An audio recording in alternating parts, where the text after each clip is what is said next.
Hi, welcome to the channel today. We're doing a collaboration between a couple of channels. We've got Manchester United and Liverpool, two most successful supported teams in England. We're going to be talking about this. I know other teams don't like that. But I want to welcome Kieran, my Manchester United fans are going to know from my channel, and Fozzie from LRFC, Laser. Well, how'd you say it? Laser! Everyone's catching on to that country. Laser! And Antoine, good to meet you guys. Good to meet you. Nice one, man. We're going to be previewing the match. Obviously, we just managed to get through our fixture in Europe, which is a great relief. So you can't banter us about that for a little bit. But you guys, are you confident Liverpool in good form? I mean, early on, but how are you feeling for the season? For the season, I'm feeling very confident for the season. I was saying to Fuzzy the other day, you know, last week, it's mad how things change in the week. We was talking about the pre-match for Watford, and the question was, can Liverpool win the title? And I said, ask me after Watford. I think you was on that one, was it? Yeah, Anton? Yeah, when I was in the car. And the way we played like potential champions. I know Watford are not one of the highest teams. And to get a result at Atletico Madrid, yes, we squandered 2 goals, but it speaks huge volumes. The character, the mentality. You know, it's not an easy place to go. We know how Simeone plays this type of football. And I think it's going to be, I really think the way Salah's playing, it's best in the world at the moment. We're scoring lots of goals. I really think there's something good in store for Liverpool, whether it's the Champions League or the Premier League title. I've got huge optimism this year. Yeah, nice one, bro. Yeah, from my obviously opinion, I think I didn't expect us to be this good straight away, because you know a lot of players have come back from injury, but like we're like 60% at the moment, and we're like undefeated everywhere. So it looks like good things will come if we carry on what we were doing, and you know players getting fitter, and you know it's just unfortunate. Obviously, the African nations is going to come in, and we have to like do something about that. I don't know if you guys heard about it. It's 2 months. Yes. You know what I mean, the players are going to I be feel we should away. boycott it, man. Oh, mean, God. So yeah, I think I feel like we going to the airport and just laying on the tarmac, man. And then, you know what everyone's doing? You know them people doing them environmentalists are doing it on the motorway. I'm not going. Oh, my Getting gosh. you excuses early this time. I'm not going. So yeah, so that's what we're facing at the moment. Like, you know what I regret, Rich? You know what I regret the most? That we didn't get those points, you know, from the Man City game and Chelsea game now, because we didn't know this was coming. If you know what I mean. Yeah, no, I think you can look at that, can't you, and say there were games maybe you should have won that you drew, because you have been playing very well. And I don't know if it'll cost you too much, but you never know. I think a lot of Manchester United fans are actually interested in how Van Dijk is getting on. Not because obviously we want him to do too well, but it's a big question mark, isn't it? And it's a long season. It's a serious injury, so I think he seems to be doing okay. I know some people say he hasn't been as good in some games. It's a bit early for really, but do you think he's actually, you know, that's the key, him playing well all season? Let Anton speak. This one is good. Yeah. So what was the question? Sorry about that. I'll dazed off. Just quickly go on. Sorry. Yeah, obviously Van Dijk coming back. Yeah. And I'm not going to say he's 100%. I don't think he is. I haven't watched too many. When I watch Liverpool games, I'm not tend to look at Van Dijk and just kind of hoping the opposition do well. But physically he's back, I think, but psychologically he's not all there yet. He's not trusting his body yet. For me, there's a lot of things that's he never did that before. And I'm waiting for his body and his mind to connect, and then you see the best of him. I do understand that, but you know, some people go on, like if you watch football for years and years and years, like I have, you know, because I've got the grey beard and that, you know what I mean. You see players that get like, big injuries. And they half come back. It's like they're the shadow of themselves. You know what I'm saying? Yeah. So like they're fully back. Like it's just psychologically, can I go into that tackle? Can I do that? Can I do that? It's like it's like prime example, Luke Shaw. You know what I mean? Look at him now. Tackle. You're thinking like you remember the leg break from last season. I think. I want to really go into that. That's plays in even every single tackle. That's in his mind. Even for the game, it's like, of course, could I get injured today? Yeah. Can I? You know what I mean? So I can understand why he's not at his best for me. Is because of that psychologically. Yeah. He's not ready. Just welcome. Hey. We'll go 3v3. Manchester United fans. We'll go down. You missed me. There we go. We're all here. Yeah! Come on!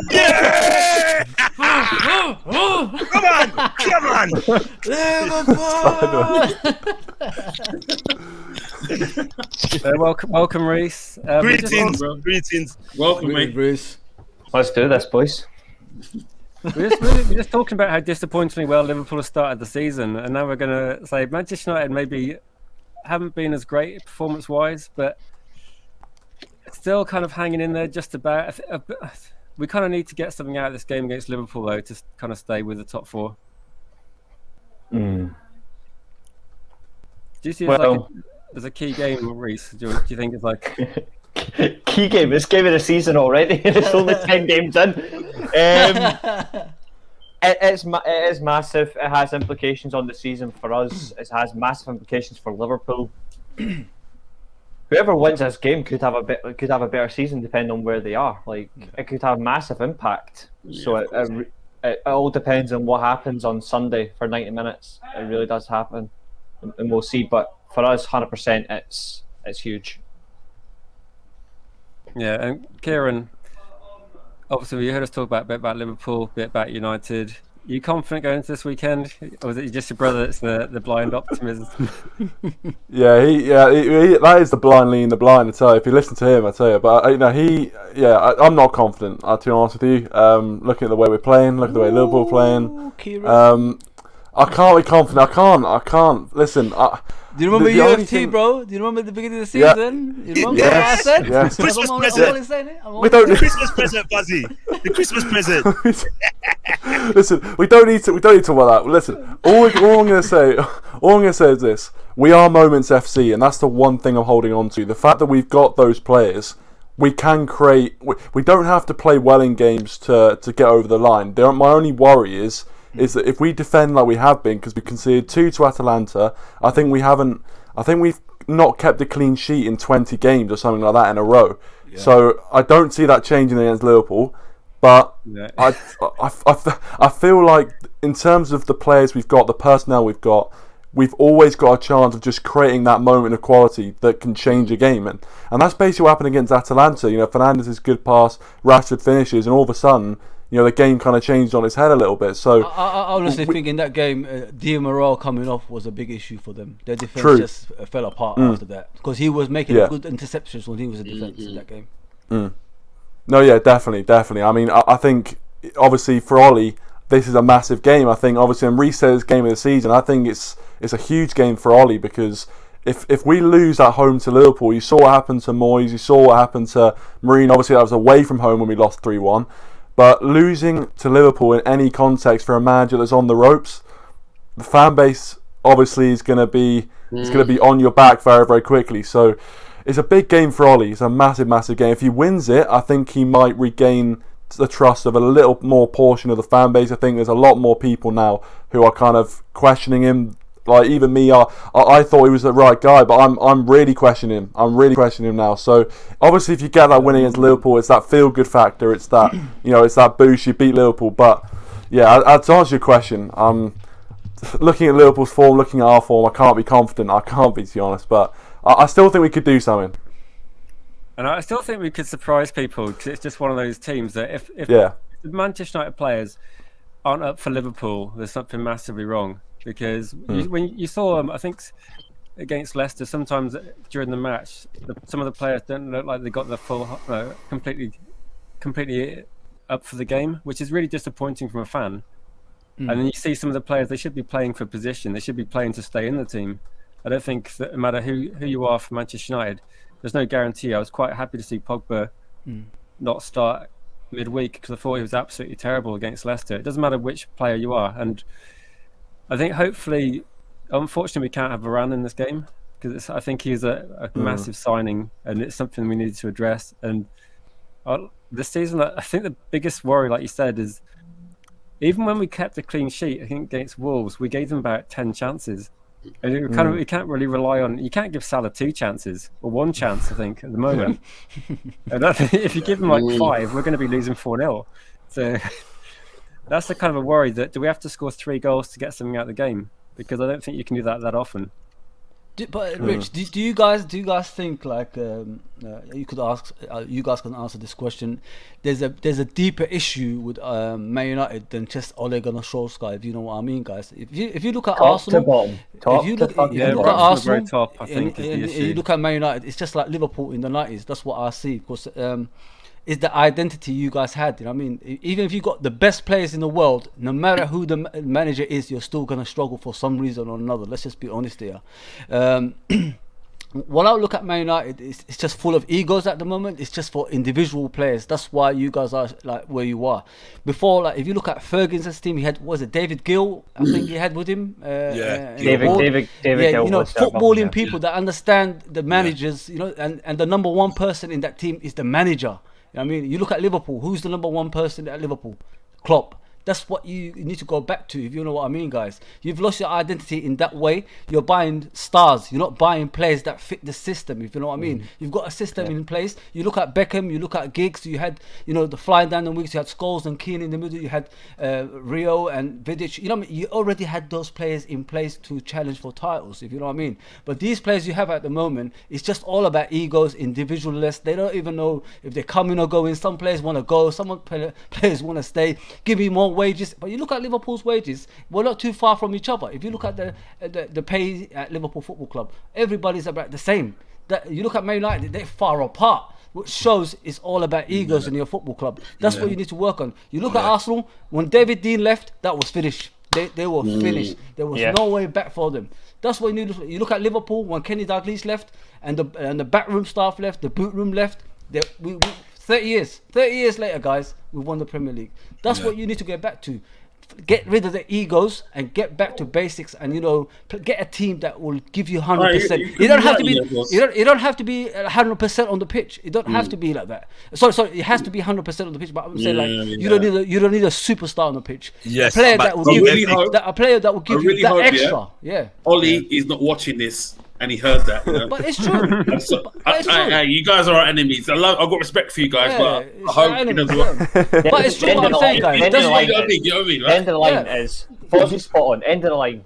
End of the line. When it comes to Man United, there is a lot of deep-rooted issues. It's top down. It's not just the manager. You're absolutely right. There is egos on the pitch, playing for themselves, not playing as a team. We've seen it numerous times where even Greenwood is a fantastic talent. He's playing for himself at the minute on the right-hand side, which for me is absolutely shocking. He should be playing as a team because he's a fantastic team player. Well said. Bruno Fernandes, he gets called Fernandes all the time by rival fans, but I bet like no rival fan wouldn't want to put that in their team. I like him, man. I think. But he actually contributes back to front. Like he will run. He will run 90 yards to the defence, just to defend. Then he will run 90 yards. Just like, well, fuck you. You're not going to run. I'm going to go and score. I think Klopp's got an assist with that one because we was flirting with him first. He was flirting with us, and then he stopped, and then no one went for him, and then Man United were going in for him. I was like, "Wow!" He does that a lot. Why do we do that? We flirt with the players, and like, we'll have a word, and then don't. It's like, you know, you go to a rave and you see a girl, you can take her number. She's lovely. You take her number, you don't call her. That's Liverpool for me. We go for a market, man. Should we get? Yeah. Should we flag some comments up and that? Jade Exley, big up to yourself, Jade. She said she's got a question for us Liverpool fans. Do they see Keita starting in the midfield, seeing his recent injuries and no one else is in the midfield is fit? Fuzzy, Anton. What, Keita? Yeah, I'm gonna pull it back up again. Basically, is Keita gonna start this Sunday? That's what she's saying. I think we've got no choice. I think it's one too many for Milner at the moment. I don't know if you guys agree. Like, you need to rest the guy, man. Yeah. He needs to rest. Got pure respect for him, though. Yeah, pure respect, man. He came in and covered and done it. I think Keita might start. You know what I mean? Or Oxlade, because Oxlade came on the second half and he was like, you know, doing his bits. So, listen, it's better having options than not. Let's just be honest here. So I think, he gets like slandered a lot on your fan base. He gets slandered a lot by your fan base. Navigator. It's just it's the injuries, isn't it, bro? It's just injuries, isn't it? It's just injuries. Well, he's got something. He's got a little something though. He has got a little something, but he just gets injured and he can't really show it to him. He can't showcase it. That's what it is, and it's like we can't.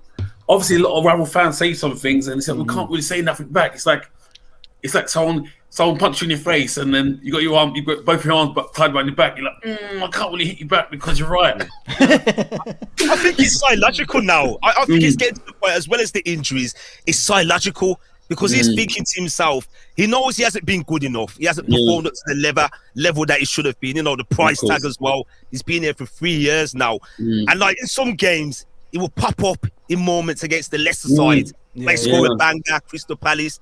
The goal he scored the other day was a beauty as well. And then he shirks away, and you can see mentally he's thinking, I can't get injured. Yeah, he knows. It could be that as well. Remember some of my psychological things. Because he was at fault for the first goal. You know, honestly, you know, and this is the second time in a European game he's been hooked off. He got hooked off earlier against Real Madrid. Half time, and that was no, it wasn't even half time, was it? No, the last game after half. The last game was, but the Real Madrid game was 20 minutes in. 20, 25 minutes in. So a player will think about that will play on their mind, and he knows he hasn't been good enough and he needs to perform. But something's telling me Klopp's going to give him a chance on Sunday. Yeah, I remember the game at Old Trafford when we won the league. He was brilliant in that game. Do you remember that game? He was. Yeah, and I believe Liverpool's going to have a lot of the ball, and we need him for the guile and his driving runs. So something's telling me he will start, and then maybe Ox will come on and do a cameo as usual. For me, I don't see Oxlade-Chamberlain starting. I just don't think he does enough starting the match. Yeah, and it's a big game, massive game, man. He's the right player. It's a big game for both teams, man. Exactly.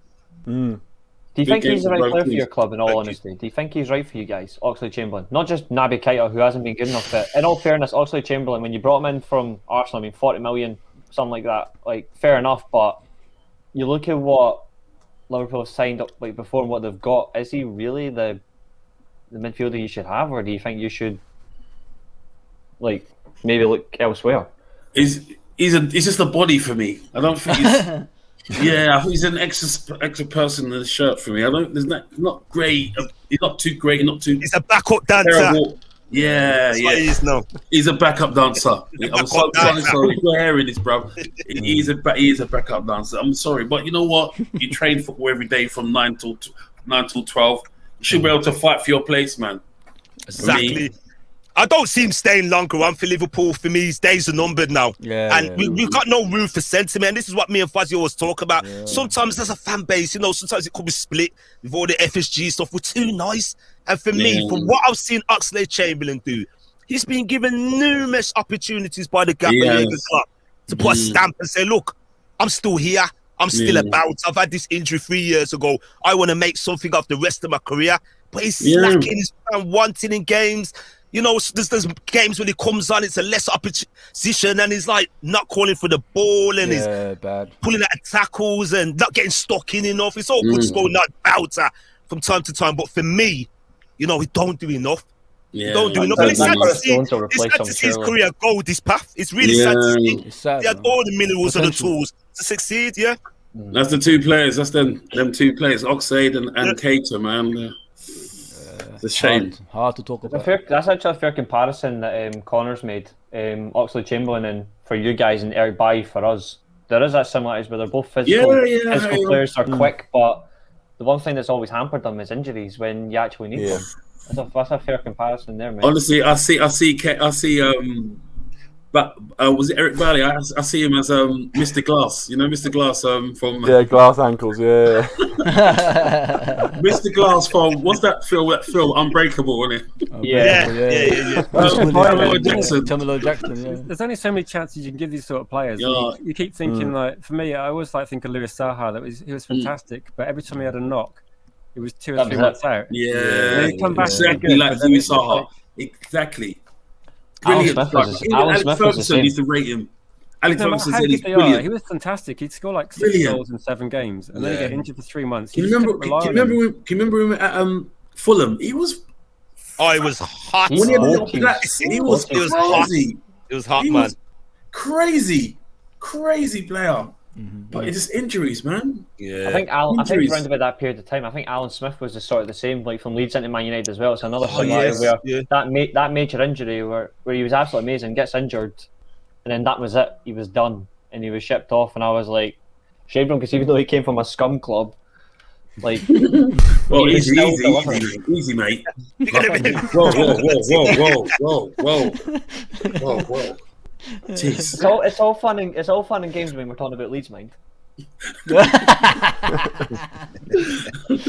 Because they're not relevant at all. We've got some hot comments going on in the chat as well, man. We need to flag some of these Put them man. up, please. Put them We up, got please. to everybody in the chat. We got to Aziz. Ox is a very He'll likable probably character, score against us now, won't he? He'll probably be but like, doesn't do much for us on the pitch. Come on, That's Yeah, the yeah, only like thing is, 10 if we minutes slag to him off, score. he'll score against us. So let's just praise him like fuck. It will. That's the sort of thing you see someone come on, like say Barkley when he wasn't in favour at Chelsea. He'd come on and score last I minute. kind of goal. It disagree just with this happens. comment though. United have zero chance, but there's also a fair point that like, United against teams that we should be beating, we don't seem to beat them. But the bigger teams, we either draw or we beat them. Yeah, you got to say that. But I About think we Man will. City. I don't think we'll lose this game. And And then we've got this comment here. Draw. We've got an optimistic fan. Look, guys. Wow. Whoa, is My whoa. man, Box, my man. I think we'll draw 2-2. Oh, guys, I tell you, I'm going out My Sunday man. for that game, and I said, right, if Liverpool lose that game, I ain't coming back home. If Especially Liverpool, if I score like Liverpool that. don't win, You you'll know, be that's the crying all stuff of over. nightmares, that is, man. But, you know, I'd be 4 happy goals with a out of the clean sheet. window I for think games like this. The crazy Hey, prediction guys, there is no like a need clean to- sheet. I can't see a clean sheet there. I just can't see that. It'll probably finish 2-2 or something. It'll be a Not draw for both between teams. these two. Yeah, I agree with Reese. I agree with Yeah. Reese. Yeah. I can see it being the 2-2. We're both going to score, I think, because our defense is at this point in time. Yeah. Not Because so great. Actually, what- in all what do you fairness, think- Van Dijk hasn't been consistent for you guys either. What do you think Yeah. sort of weakness Well, for yeah. Liverpool? Because I think defensively you haven't looked quite as good as you It's the midfield. did maybe a couple of Yeah. years ago. And the aerial balls, that's what it is. It's the midfield because It's- if you look at our midfield, we're chopping and changing. There's too many injuries at the moment. We haven't got Yeah. a settled squad. You know what I mean? Once we have the settled squad, that's when we can judge them. In my opinion, in a way, currently, I think it's the midfield. As soon as we sort that out, I think we'll be all right. Yeah, that's the weakness so far. I was really happy you guys drew with Man City, but I thought Man City had chances on the counter attack at the end. And that, if Kevin De Bruyne had actually made a couple of better passes towards the end of that match, they could have won that game. Yeah. So I think for me, I was happy at the time because I don't really want either team to win. I don't know who I fear the most, but I just, as long as you both drew, that was okay. But I think You know, I'm smiling because Come I on, feel the same way. Richard. I feel the same way about you guys. Richard, you know you're a love Chelsea fan at the moment. You would rather Chelsea win the league than your arch rivals, Man City No, and no, Liverpool. Man City Because Man United, Liverpool, I don't see Man United winning the league. I'm sorry, Man United fans on the panel. Yeah, I have For to me, agree. even if Manchester United win this game, and I'm just being real, this ain't nothing to do with what I'm wearing and who I represent as a team. We're not there. Right. We're not there I yet. do not see Manchester Yeah. United toppling 3 teams: Man City, Chelsea, and Liverpool. I just don't see it. I And feel Man bad City- for Kieran, bro. I mean, I remember him, mate. I remember the party he was having. You know what I mean? He was celebrating Ronaldo's arrival. Yeah, now he's you just never like see it. deflated. He's just deflated, man. It's a Come hope on, that Kieran. kills you, man. It's a hope that kills you. Listen, Hey, it's a no, hope no, that kills no, you. no. fourth way through the You season. still got an element of winning the league. You've got a special player, Ronaldo, man. You know, it could Thank happen. you, Anton. Thank It you. could happen. I love that. No, It could happen. Anton. You got to be open. No, This Anton. guy is, if not the best, second best. For me, he's second best. No, the but best. You got the guy. You got this guy who's Is gonna. that there? He's a killer, man. Or if What you sort we're out your saying- defense, sort out your midfield, and he's If we sort scoring, out- if we sort out midfield and sort out defence, that's quite a lot of the teams it's to sort out. gonna be But if a we did do problem that, for us. Then you'd I have hate like to say it, Ronaldo, but I gotta be real. players like Greenwood. If we could keep clean sheets and play a lot tighter, players like Greenwood, we've got a lot of match winners in our team. Yeah. We're just shipping goals in, which is just. Rich, what do you think of Sancho, bro? Like, what's happened with him? Like, I think you need to give him more time. Honestly, you can say he came through the youth in this country, but he hasn't played in the Premier League. He's played in. never played I Premier say the League German football league is before, different. It's easier. It's had limited time. Obviously, like Ronaldo is probably changing the way players are playing. Rashford Yeah, of hasn't come course. back yet. I'm not going to say he's a failure because I think that's a massive overreaction given what he's done. But there's no doubt it'll be quality, but just give him time. Like look at a lot of Chelsea players that they came from different leagues. It took them a bit of time. So I don't know what. Like Reece obviously watches a lot more German football. But I think with Sancho, you just got to. I don't think there's an issue with him. I don't generally think there's an issue with Sancho. I know he's not scored or assisted yet, but he's actually being effective in terms of his movement with and without the ball. It's allowed other players to get in the positions where they're actually going to do the final part, which is either set up the goal or the actual score themselves, he's going to get more goals and assists added to his game. But he's still getting used to Premier League football. I think he's still being quality. I think he's still being quality for us. He's just not put the ball in the back of the net yet. Okay. I think it's quality. I really think it's quality. Sancho, I think he's a good player. It's just obviously I think the emergence of Ronaldo coming in, I think that's just blocked his mind, what he wanted to do, I think, maybe. And it's like, oh shit, that guy's there. I've got to do this. It's changed for him. I think the status quo has changed for him inside. He's still easing his way in games and making the runs and little skills and that, but he's not shown his true colours, like his way he's been playing for Dortmund. And I think that because Ronaldo's coming and it's that daunting for him. For me, that's what I'm thinking I'm seeing. I agree with you. Richard, I didn't know it was your birthday. It's your birthday. I haven't been advertising it too much. Oh, happy birthday, man. Well, happy birthday to you. Yeah, man. Rich, is it your birthday? Happy birthday to you, Richard. It's my son's birthday today. Oh, happy birthday. It's my son's birthday today. Look at that. Look at that. Yeah. Wow.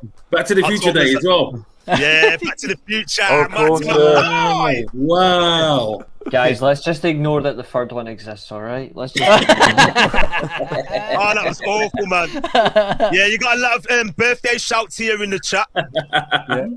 Yeah, cheers. Big up to everybody active. Sorry if we missed your comments. We're just trying to get through them because we're doing the two simultaneous channels tonight. So big up to everybody. Big up, we man. do appreciate that.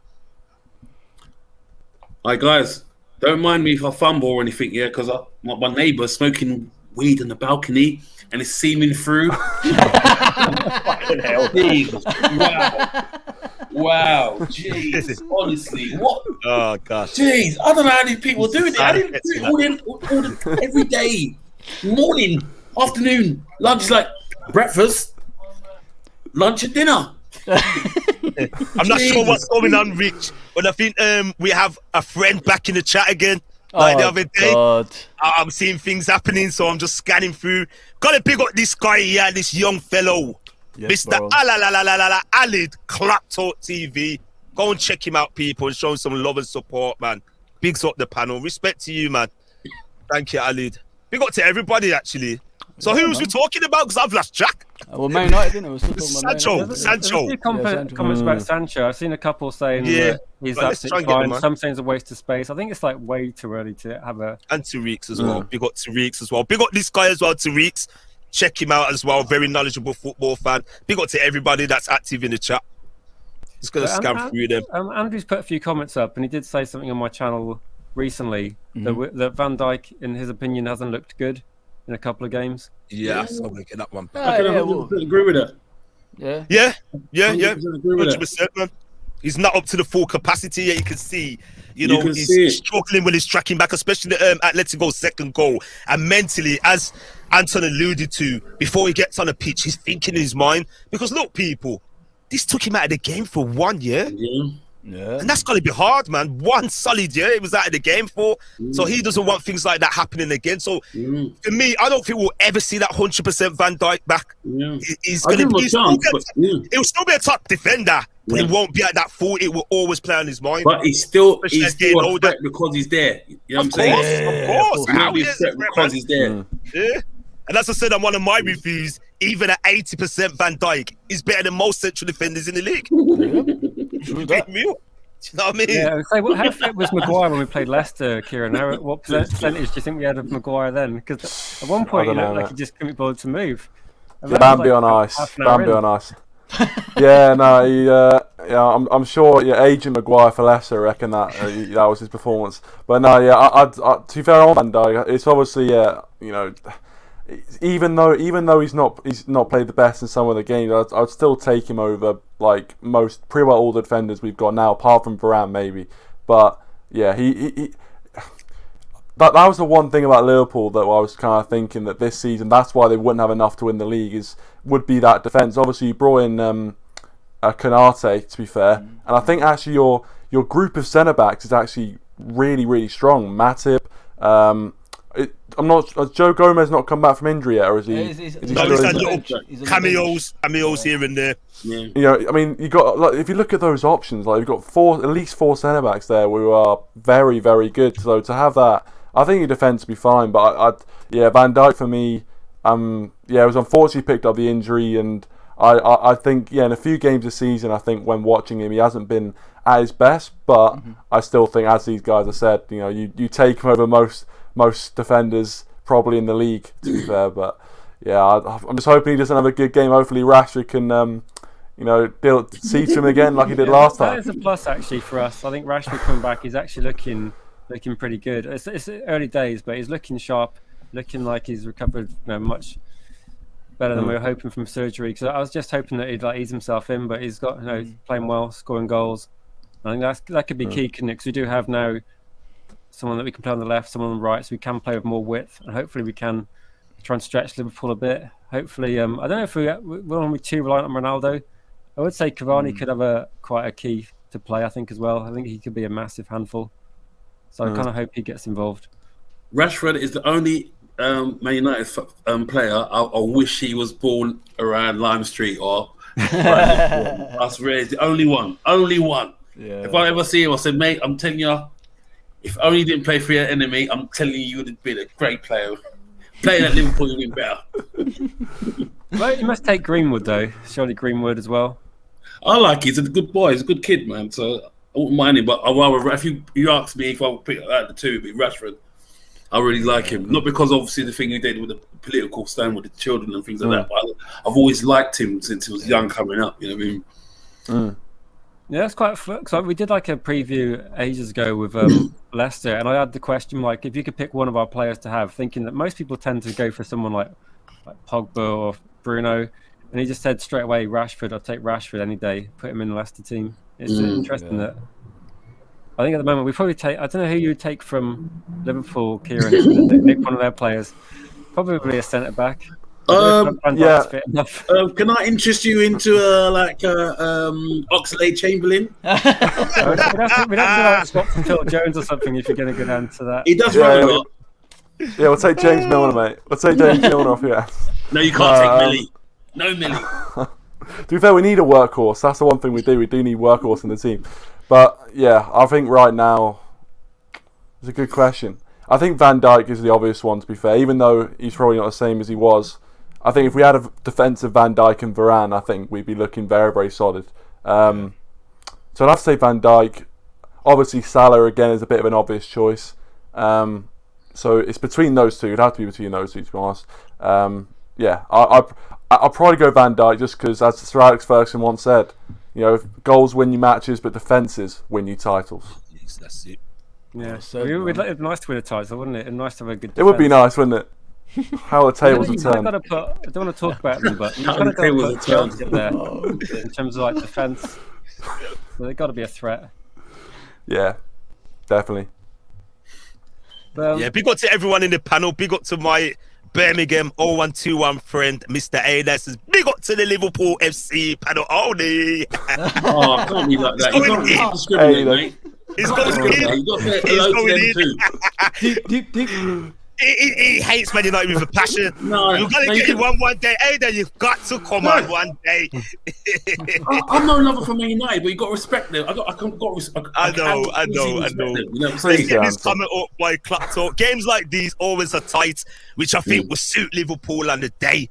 In a way, like Laser said on my channel, we got a little bit too arrogant once we scored the early goals, alluding to the Atletico Madrid game. I do believe that. I think the goals came too early for me.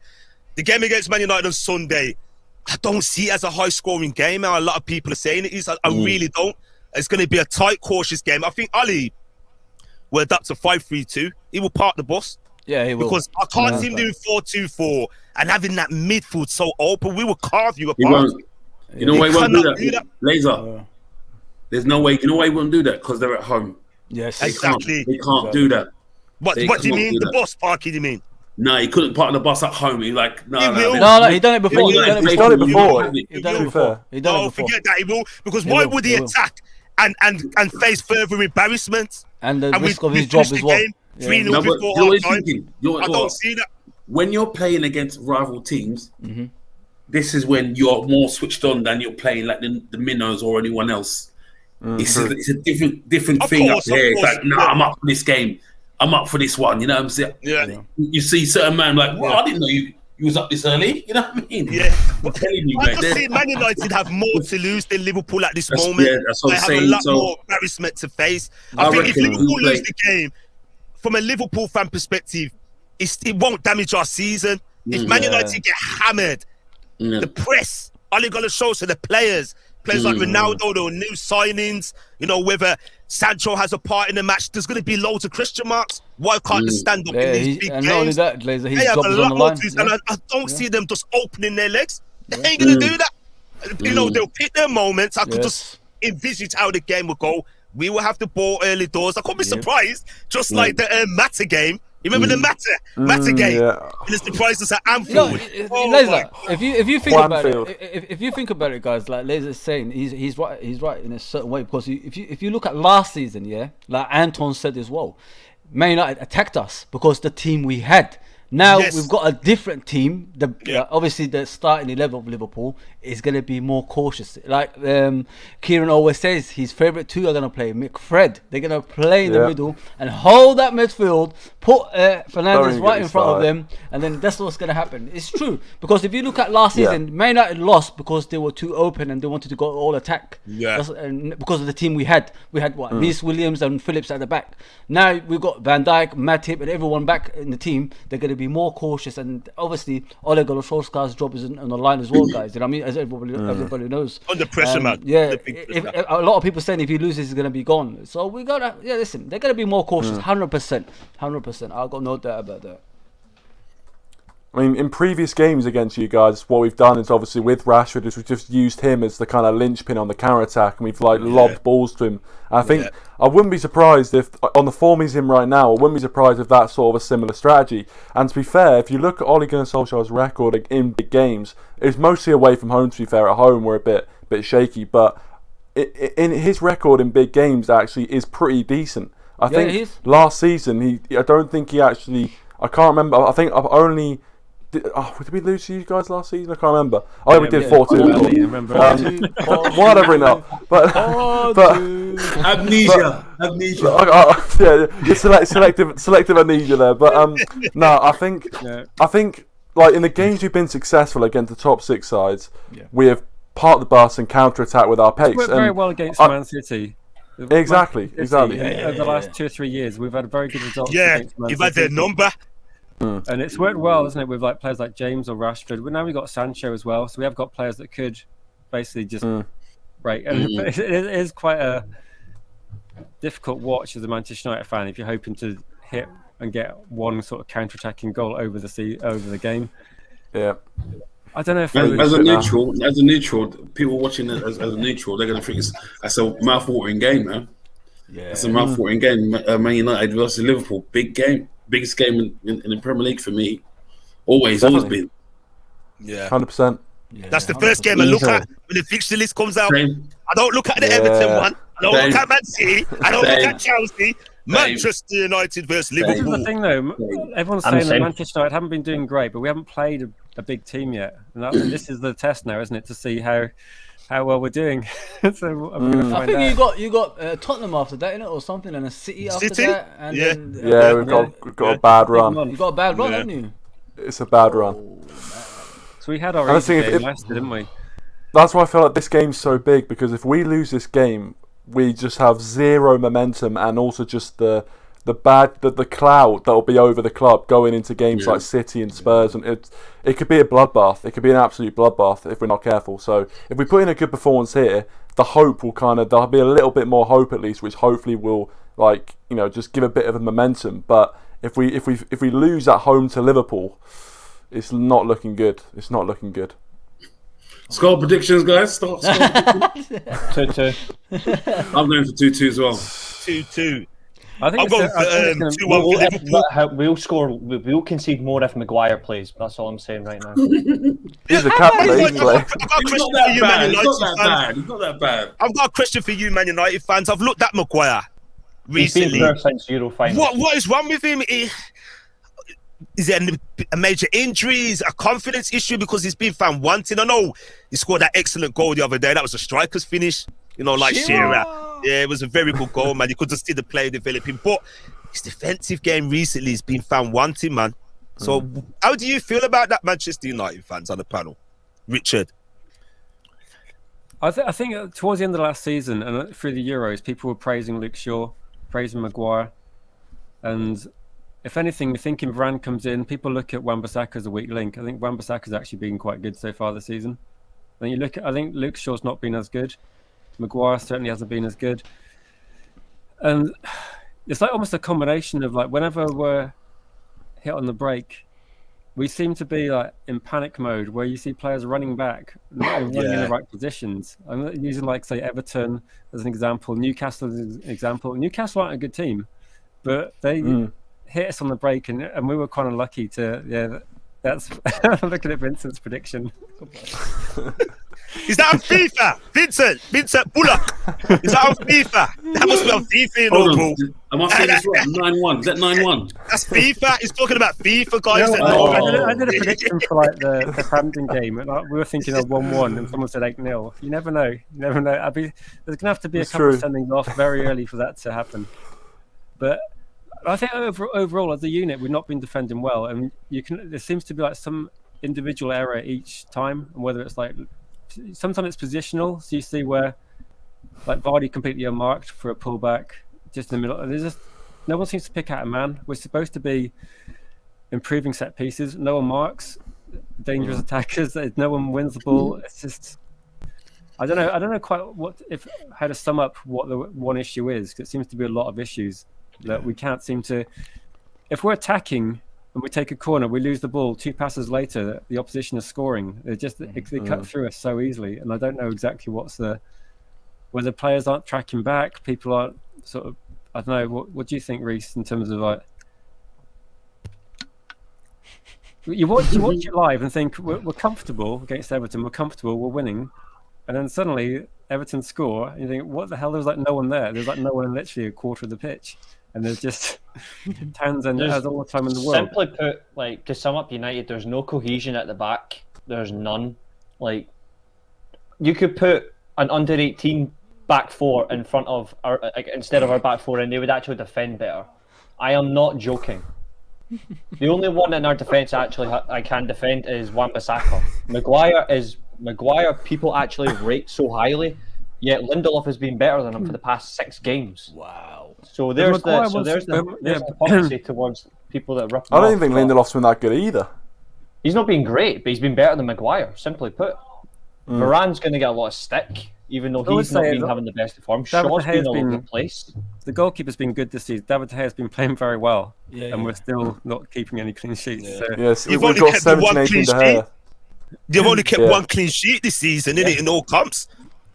That's I got to don't be even know who concerning. coach does defensively. I don't know who does defensive work, but either they have 20/20 vision that way and that way, but they don't have it 20/20 Yeah, but the thing is, forward. the thing is, Reece, like if you watch Man United, it's not a unit defending. You know, like it's like it's all over the- it's the midfield can do whatever they want, individuals. and the defense do whatever they want. I mean, They highlighted it over the weekend, didn't they? Yeah, it's bad, man. It's really not bad. collective He was defending. actually No. good last night. Yeah, De it's not Gea. He collective was actually defending. good last night. Yeah, because at one stage you could have went 3-1 down. He made a double save, didn't he? Yeah. Yeah, he did, yeah. That was the turning point for me. When I saw that, I knew you were coming back. I knew. People think Henderson keeps clean sheets over De Gea, even though Henderson's kept a few. But we all know which goalkeeper I'd rather have, and he's Spanish. Oh yeah. Fuzzy, remember last season in the 4-2? Tell me something, Man United fans. It was that little boy he had in goal. It's like for that Honey, I game. Shrunk the Kids, isn't it, man? Who? When Salah scored that goal when he was through, It's like, Oh my. It's like it just shrunk. That goal looked like a giant goal, man. Oh, I remember that. He was literally he may as well have pointed to the corner and said, "Salah, mate, just stick it in there. I'm not gonna save it." He may as well rolled out the red carpet for a far corner. Oh my god. Henderson's a decent goalkeeper, but people actually think within our fan base that De Gea's finished, and they're the ones I actually worry for in terms of society progressing. Because if they actually think De Gea is a bad goalkeeper, there's something wrong with him. Henderson's a good goalkeeper, and he's going to be great if he actually sticks to development and he works hard. But people actually think Henderson's better than De Gea. That really does worry me. because he isn't. It is worrying. He isn't. No, maybe not maybe much. 5-6 years down the line if he actually develops at an exponential rate. But right now, there's no way Henderson is better than David De Gea. No way. No, I don't think so. Never. I think David De Gea had a bad year, didn't he? And then people just yeah. can't accept that he's actually moved past that. And it's actually it was okay. Well, last Alisson season. wasn't all that last season. Alisson was making a lot of mistakes. Yeah, as well. yeah. I mean, Yeah. He didn't trust his back four. He didn't trust the back four he had in front of him. yeah. That's a good point. That is Reece. That's a great point. You know, the chopping and changing. You know, it's all about building up trust as well, 100%. and knowing the players that's playing in front of you. Great point, man. Yeah, man. 100%. But I think with Henderson, I think he's made De Gea just improve his game. He's more focused. You see on the games now. You see he's doing these certain things that he was doing before. Not all the time. He's not back to his best, but you can see with Henderson coming in, it's made him just, you know what, I need to step up. They're looking to put this guy in the sticks before me. So with healthy competition, the same thing with Matip and Gomez. Gomez, yeah. Yeah. You know what I'm saying? It was the same kind of thing. Matip was like, you know what? This guy's younger than me, man. I can't be having this. Yeah. No, I'm going to fight for this. And you see him doing... I was like, Matip, is that you, mate? You know what I mean? Well, for me, Matip's always been a better defender than Gomez. Yeah. It's just the consistency with his injuries. For me, Gomez has still got quite a lot to learn. I think his main attribute is his recovery pace. He's quick, Tracking back, he's very quick at that. But for me, Matip has got a better understanding and reading of the game. Of course. He was brilliant in that Champions League campaign. I agree. He won it, yeah. I concur. Yeah, I love that one. Where's that from again? Catch Me If You Can. Catch Me If You Can. Yeah, yeah, but you know what though? It's going to be one of those games. I hope. I've seen someone in the comments saying 0-0. I don't see it being 0-0 because both honestly, I hope it's not 0-0. Please, God, do not be a 0-0. Remember we had the 3 0-0s at the climax is the worst games. I know. The 0-0s. I know. Oh, horrible games. Horrible. I remember watching Chelsea play. As Manchester United fans at the start of the season, we were talking about this and saying, what do you want to see from the team and the manager? And it was like, we look at games against Chelsea, 0-0 games, just like pointless games. And just go for it and actually win one of those games. And games against Arsenal, we're set up defensively, drew one and lost one to a pretty shit Arsenal team, let's be honest. And Killer shit Arsenal side. And you just think that, awful, man. But I think, Liverpool are obviously a dangerous team, but I don't see us... I think if we tried to set up not to concede and approach the game that way, I think it's going to end badly. We need to probably score a goal, at least to get something out of this game. I don't see us trying to shut up shop. We haven't really got this sort of team at the moment. Is it too early for the title race to be over if you lose? No. It's very difficult if we It all lose. depends. It all depends what happens No. at Christmas. I think right now, no. It's the Christmas and after Christmas, that part. Yeah. Maybe. You know what? No. I'm going to disagree with you guys on this. For me, if Man United lose this game, the title race is over 7 points. 2 other teams are going to contend with Chelsea FC and Manchester City, right? And the only way I see Man United having a reprieve and getting some sort of good momentum and coming back into a title picture is a change of manager.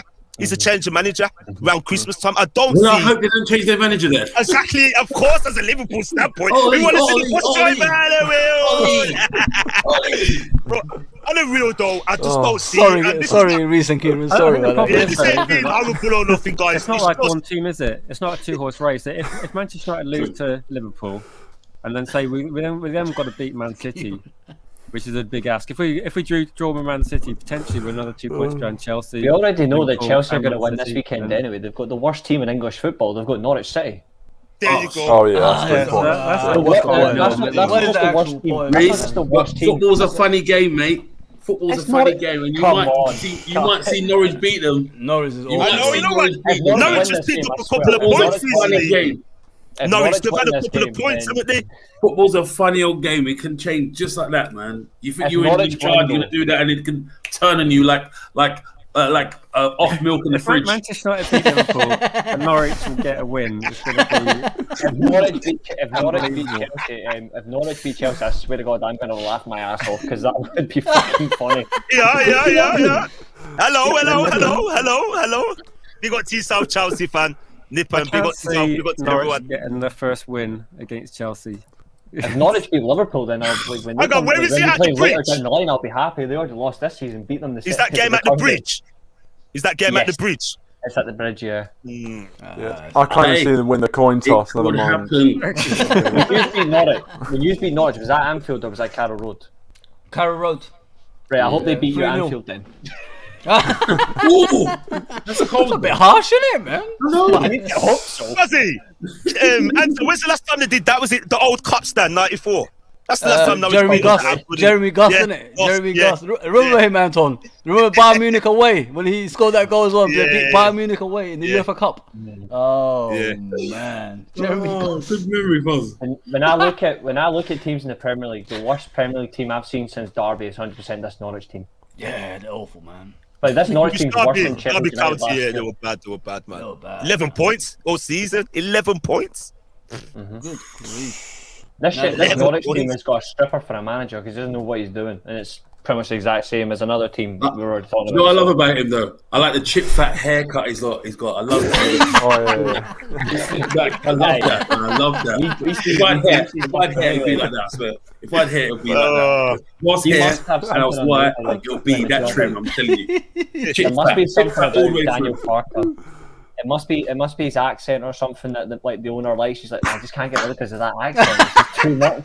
I was just surprised when they came back he was still there because they're so terrible. It's just Watford that give like managers a few months, isn't it? And Norwich City, it doesn't matter what you do. How many points did Exactly. Sheffield United get last season? Oh man, they were awful, weren't they as well? Let me check this. They Who was must that? be- Sheffield. Sheffield United. You get the table up from last season. Wasn't a lot. I think if they didn't beat us at Old Trafford, then they would have been like up down there with the worst. Yeah, there was that. Yeah, I think what It's a shame, halted them as well was the COVID and not having their home support. Yeah. That played Yeah, a it huge was part. a shame. It was a shame. Yeah, I did like their manager. Yeah. I did like their manager. I did like their manager and their way. Yeah. I did like them. I honestly Well, did. They got some injuries as well. I think. Yeah. I like. I felt for Wild having him. They had 23 points last year. Mm. 7 wins, Same. 2 draws, 29 losses, Yeah. 20 goals scored, 63 assists, minus 43 goal difference. What, 23 when they points. came up? What when they came up? They had no fear against anyone. They just played. I love That's that, how man. Brentford are playing now, guys. Yeah. That's how Brentford, yeah. Fox, you've got a True. massive Hasenhüttl agenda, man. Jesus, calm your tits, mate. Jesus Christ. He will find any way he can to put disrespect on a good manager. He's playing FIFA. He's playing FIFA, man. 23 points is what they got, though. 23 But points. That's a still- bad return. still they were so shit. Anything under 30 is poor, man. Yeah. You know. Norwich could be that. Could be worse. Ooh, I yeah. honestly don't rate this Norwich team. Like, they belong in a totally different. Norwich belong in a totally different group, like in terms of the league table. Like they should be in like a different league. They're too good for the Championship. They're too shit for the Premier League. Then West Brom, Fulham, and Watford. This should be the Limbo League. Limbo League, yeah. You know what we're talking about Norwich, guys? Why don't you think the manager Farker tries to implement a different strategy? Why is he playing expansive football and he's not like getting Guardiola. results? He's Why like is he I don't doing that? know. Daniel Farker. He's German as he well. is like, Yeah, That's- I don't understand. Strange that. German. I don't understand. And these guys, No. they're the best engineers in the But world, German. man. I don't understand how. He just plays I'm the telling you, same way look- and it just get torn apart. They're not You claiming know- he's German back in Germany, guaranteed. no, I think he's somewhere off. I think he's just like a coastal German. He's no real. Like what they say with Podolski when he missed that penalty in the World Cup in 2010. He's not a real German. They just put that Polish, excuse yeah, out there's there. Polish. Yeah. Exactly. They put that excuse out. I look at it and I think, and this is not a direct comparison, but when I look at him as a manager, he reminds me of Guardiola. It's one-dimensional. It's one system, one way of playing, and he won't change. Whether Yeah. it Yeah, you're actually right. works or it doesn't, he doesn't You're change right. it up. It's what David Wagner lost his job at Huddersfield as well.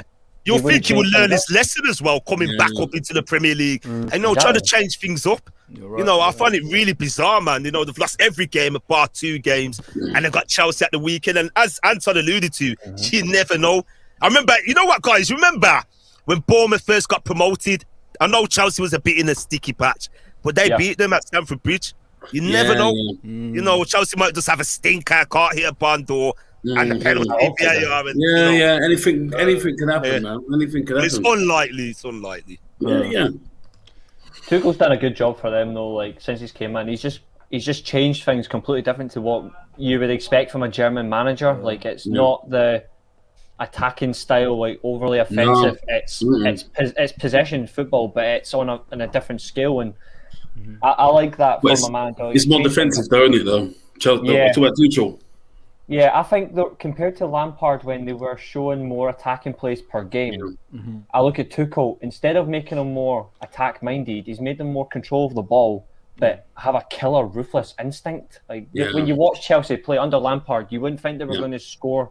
You wouldn't think they were going to score unless it was certain moments. But with Tuchel's style, you're like, if they score one, that's it. Reece, can I ask you a question about Chelsea? Like, what are they? Are they a defensive team? Are they an attacking team? What are they, in your opinion? I don't think they're necessarily a defensive team. I think they're balanced straight down the middle. Like in terms of like they know how to defend really well because they've got the right personnel in those positions. But when they attack, it's ruthless, and they know like they don't have to get so many shots. They can get a couple, and they know they're going to score.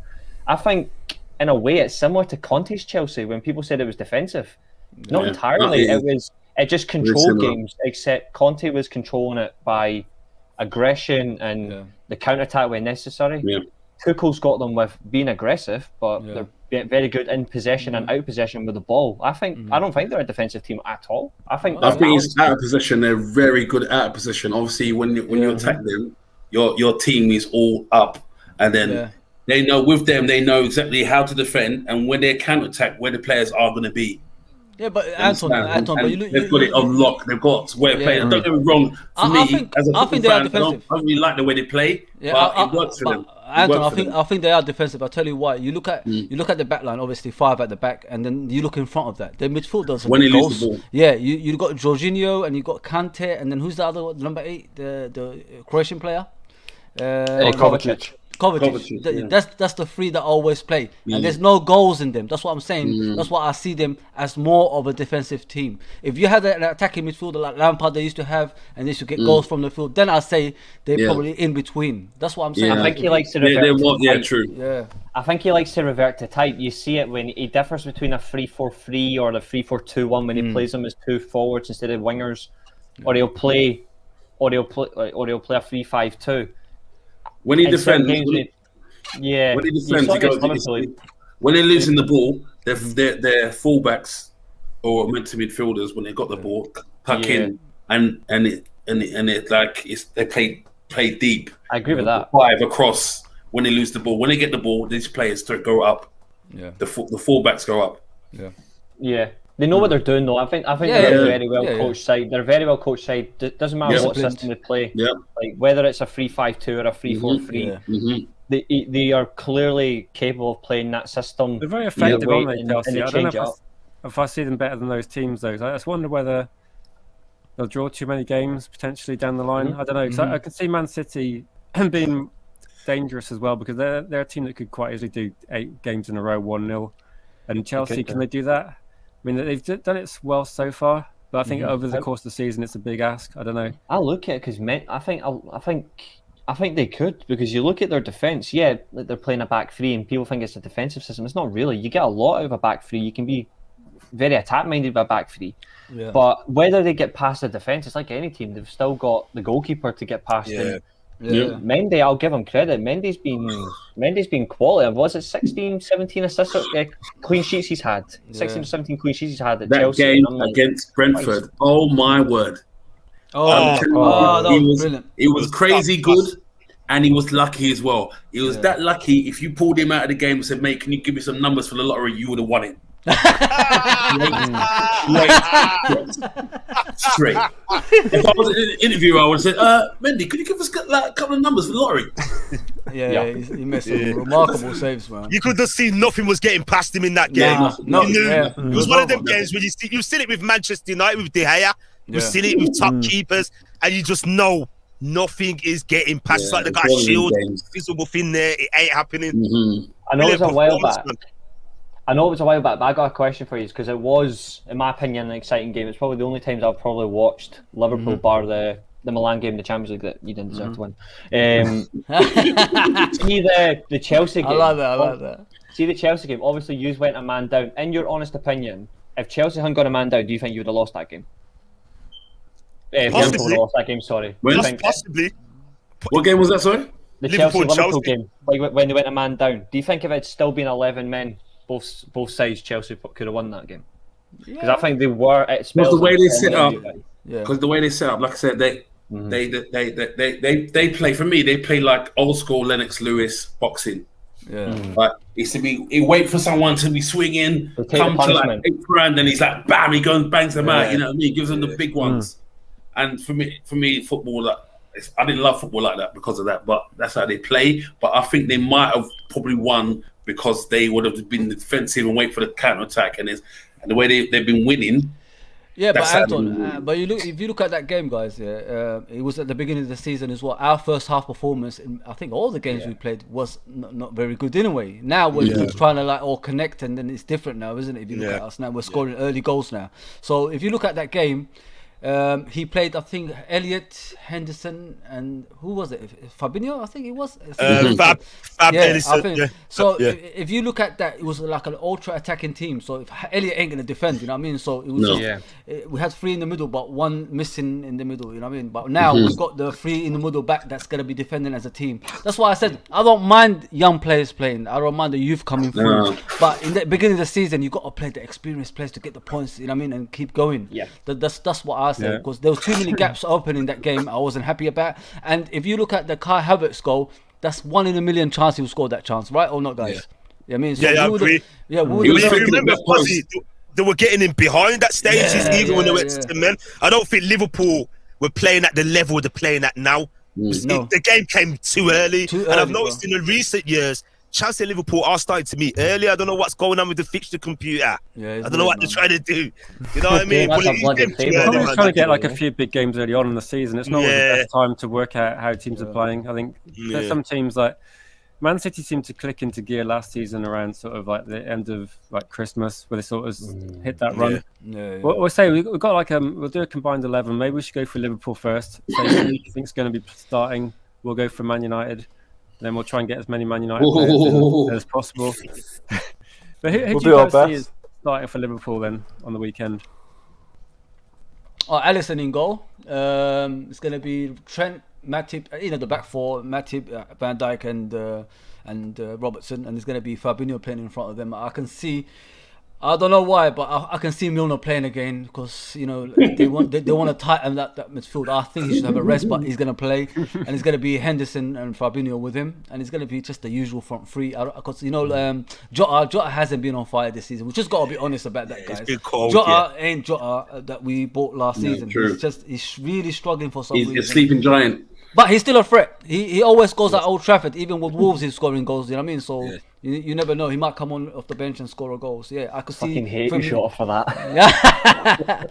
He's always scored at Old Trafford. But I can see obviously the front 3. Firmino is playing well. Salah and Mane back up front. Before they go to the African nations, unfortunately. I would agree with Fuzzy on that. Same team, more or less the same team that started against Atletico.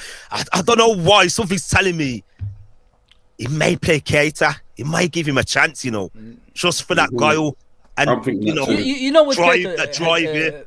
With Keita, guys, like I don't know if you guys noticed it. It's the issue he has. He's alright in the tight pitches, if you know what I mean, the small pitches. But if you see him in the bigger pitches, when he's running back and chasing people, he struggles. And you look at that Atletico game, he couldn't chase anyone back because he just struggles each time that happens. So in the tight pitches, I think they use him on that. They should use him those ones. But when it's a big pitch like Old Trafford, I think just go with experience and just tighten it up as much as we can. Sorry, Laser, you could go ahead. That's all right, bro. It's all right. The front 3 picks itself.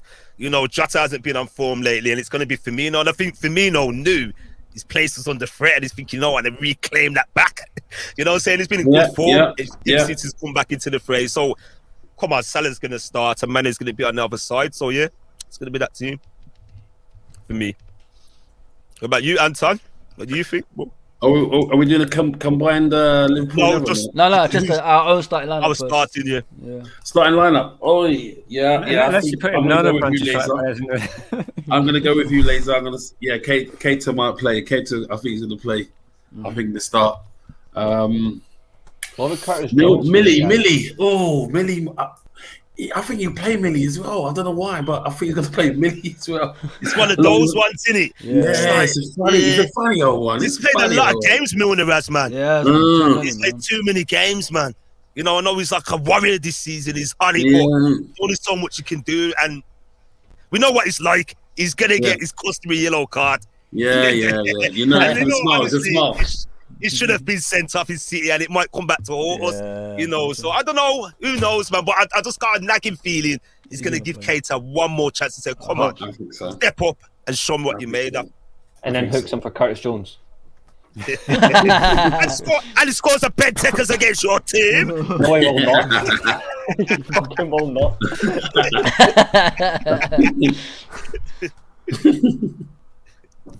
Yeah, I think a few comments about Varane. I think Varane's not available, unfortunately. Varane's out. Yeah, Varane's out. Yes. Yeah. Which means we're going to have to play. The camera's off then. Sorry. Let's go for our team then, Kieran, Reece. Obviously, we're going to have like the best goalkeeper, De Gea in goal. That's... Indeed, that's all we've got. De Gea in goal, and then 10 cardboard boxes, and we're going to have 9 cardboard boxes. I don't know what we're going to. I honestly do not know what we're going to play. I wouldn't be surprised if our lineup is. I wouldn't be surprised if this is it. De Gea, Wan-Bissaka. If he doesn't play Bailly, then I'll be annoyed because he should be playing with the energy against Liverpool front three because Maguire's not fit, but he won't play, so it'll be Lindelof, Maguire, Luke Shaw. He's going to play Fred and McTominay in midfield, guaranteed, because it's the only way he's going to try and get a result. He's going to have to be defensive. And then the front four, I think it'll be the exact same front four that played last night, to be honest. Sancho, Bruno, Ronaldo, and Rashford in those positions. Like Sancho and Rashford on the wings, Bruno on the 10 row, and Ronaldo up top. Yeah. I genuinely think that's going to be it, although I think we should play Pogba, Matic, or Van de Beek, Matic, and then Pogba on the left wing, change it around. Cavani, I believe, should be playing because we need the press. We need to exploit the defence, and he's by far our best pressing forward. But it's not going to happen. We played a 4-2-4 for fuck's sake last night. That says it all. Like we have not played a 4-2-4 since the 60s. 50s and 60s, for God's sake. That's good knowledge, to be fair. I was going to say, people did want us to do something different, and that's about as different as it could have been. We won't play a back five. We won't play a back five against Liverpool. I don't think we will. If we do, though, I think if we do play a back five, I'm just relating to John's comment. If we do play a back five, I don't mind it, but we should. I'd like to see Cavani start as well. I think Cavani. I agree. I think without Cavani playing, I think it's too easy for opposition to play it from the back. I think Cavani is Cavani's a brilliant presser of the ball. I do rate him. Yeah, definitely. He doesn't get enough respect for that. No, he's deadly. How good Ronaldo is in shape, but Cavani outruns him every time he's on the pitch. So Ronaldo's just walking around. Especially that one against Villarreal when he ran about 70 yards right across the field. That's mad. That was crazy, mate. Cavani and Lingard came on. Lingard, you expect it from Lingard, but Cavani, people underestimate how much he works, how much he runs around. They just think he's too old. But I don't think he'll start though. I think he's more like he'll probably come off the bench against tired legs because Liverpool's style of play, as good as they are, their style of play, like, as the game goes on, it will get a little bit tired against better players.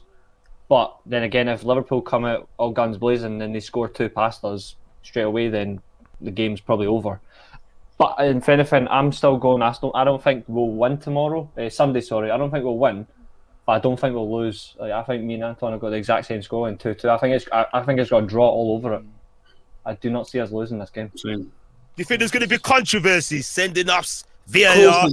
We'll get a penalty chalked off, guaranteed. We'll get a penalty chalked off. Someone will be controversy. Scores. It's like a theatre. Or you're not 0-0 in a dry game. It could happen. I think I think it could be like 2-2. Honestly, I think it could be one of those games where I don't know if we're going to start strong, whether we come back. And then someone said 3-3 on that chat. Oh, was that like 1994? Last time that one, 3-3. Remember that one? There's a few, isn't there? I was like thinking, remember Cancelo's return game? That was 2-2. 1994. There's like 93, 94 season. Yeah. Sorry, Rich. Go ahead, man. No, I just think it's going to happen. I don't think either team's going to keep a clean sheet, and it's going to be like probably Ronaldo or. I wouldn't be surprised if Greenwood scored like a screamer. He's more than capable. I'm not seeing us. He's on good form. Yeah. Vincent, who are you talking about? He's a good player. Greenwood is, Mason Greenwood. Yeah, of course he's. I really rate him. And he's tricks with both feet. Yeah, I think he needs more ins. I'm sorry. I'm I feel he's got greedy laughing at the recently, Arsenal though. comment. I'm laughing at the Arsenal comment. Sorry, Jesus Christ. What was the Arsenal comment? Oh, Apparently Arteta's our biggest test. This one. John, you're a decent guy, but fuck me, no. Like, Oh gosh, man. Arsenal are not a test. The only way we lost to Arsenal is because Pogba did not. Oh, Reece, don't get clipped up, mate. It's getting clipped up. You beat yourself didn't you, when you play Arsenal. Yeah, put a clip on it, man, because Arsenal. No. Arsenal are shit. We all know that. Arsenal. That's it. Full Guys, time Man on there, United Arsenal. You got to give it for him for bravery for even turning up. What's the score? I'm going to give that to him, man. What's the score with Martial, guys? Like, nobody mentioned him tonight. So what's the cracker with him? Martial's a hit. Honestly, Martial's a hit and a miss. He's a good player, but there's times where he's been using the wrong position. I don't think he's a striker. I think he's better out on the left-hand side, but he's more effective. Through the middle, he's like a ghost. But on the left-hand side, when he can cut in, he's dangerous. But we don't just like most of the players in our team. We don't play their strengths. I think it's difficult, isn't it? 'Cause now we've got Sancho. He's probably third choice, but a very expensive third choice to Rashford. I don't see him. Yeah, he's a candidate for the summer transfer window, I reckon. He potentially in January if he wants to leave. If he wants to go to Newcastle, I think Newcastle's got enough money to make it worth a while. Martial, Van de Beek, Lingard, they're all on Newcastle's wish lists. Oh God. All of a sudden, you're going to hear Martial say, I've always wanted to play in the North East. Yeah. You'll be hearing Mbappe say that in French as well soon. I idolise Alan Shearer. Oh man. What we're gonna do, Rich? We're gonna do the combined 11, or you guys are gonna still talk about the Man United? If we're doing a combined 11, it's pretty much the only players that get in this overall team that are Man United. There's Ronaldo, Bruno, and Pogba. I've got that. I've got that. Varane's injured, so I can't include an injured player. Reece, The hair on form, maybe. I think Reece, this mind fucked me, bro. good. I'm not sure about this De Gea business, because I tell you something, form. guys. Not the way they're dismissing Alisson. Nah, man. He's kept one clean sheet, man. Come on. Yeah. But he got the circus in front of him defending. Man, I'm not having that. I'm If sorry. Varane was fit, I rate if the hair, Varane- but if Varane- I do Kieran, rate come him. on, man. Don't get it wrong. Come on, bro. He's a very, very well-kept Come on. goalkeeper. He is. 100%. I think, Kieran, I think De Gea would say, "Come on, mate, come on." You got to put Alisson. He would say, "My friend, you've got to play Alisson." I think if you're doing a combined 11, in my opinion, properly, if you're doing a combined 11, it goes. I think Alisson sadly has to go and goal. I think just because of what he brings to the team, it has to be Robertson and Alexander as your fullbacks. If it's fully fit choices, it's Varane and Van Dijk. Midfield, I'm going. In midfield for me, it's Fabinho and Pogba. Then front four, realistically, it's going to be maybe Salah, Mane on the wings, Bruno through the middle, Ronaldo up top. Can you see that? Can you see that? Oh, yeah, just about. Look, let's get you bigger. Let's get you bigger, man. Oh, look at that. Can you see it? Wow. I was thinking of Varane, but I put Matic, but I forgot about Varane, so I put a little VAR at the end. As good as the likes of Rashford and all that is, I still think at the moment Mane's going to get ahead in the combined 11 because of what he's done over the past couple of years. Even though Rashford has been injured, he's still been delivering. I just think Mane's had more to what he's actually achieved with it, whereas Rashford's just produced great seasons. But he's still a quality player and deserves to be a mention within it. Yeah. But I think if you're going to do it, I think it's more or less that lineup. I would have Wan-Bissaka's a fair shout. Yeah, He's a better defender than Trent. Oh, yep. Yeah. Yep, 100%. But to be fair, if we're going to put a goalkeeper in goal, right, we may as well just do it now. Yeah, If let's we're just gonna start with the put- goalkeeper, guys. Like, yeah, I If mean, we're going to put a combined 11 goalkeeper in, can we just do Lee Grant? Come on, Kieran. Come on, mate. come on, Kieran, just change Do your it, mind, brother. mate. Do it, man. Listen. Do it for the No, team, mate. listen. For the lads. I'm a man that respects democracy. If I'm outvoted, I'm outvoted. You know, I'm going to be outvoted here. But for me, listen, I fully respect Alisson. I think he's doing this season. He's been I think top right now, quality. To be I fair, think right now De Gea is still. I think that on level. It's form. just what's happening recently? Listen, you know what? I'm happy to take one for the team here and put Yeah, Alisson in there. we're I'm happy to do we're that. not taking- we're I'm not happy- taking him David to De the Gea. I team. think We're for not our doing vote, it. Reece has gone Alisson. I'm being nice for a change. I don't know why. I'm being nice. That changes now. That stops. Fuck it, De Gea and goal. Wait, it's completely true. We haven't kept a clean sheet. If we didn't have Yeah, David we in haven't. goal, we wouldn't have got a point in a lot of games. We would have been. But we haven't got. We wouldn't haven't beat kept a clean Villarreal. sheet, but it's going to be We wouldn't blamed beat on De Gea. Atalanta. We'd have like 1 or 2 points in the Champions League group. We wouldn't be top. Yeah. Oh, definitely. With Villarreal, it's embarrassing. He kept us in the game. He kept us like competitive, and we had a late winner. And against Atalanta, another couple of good saves.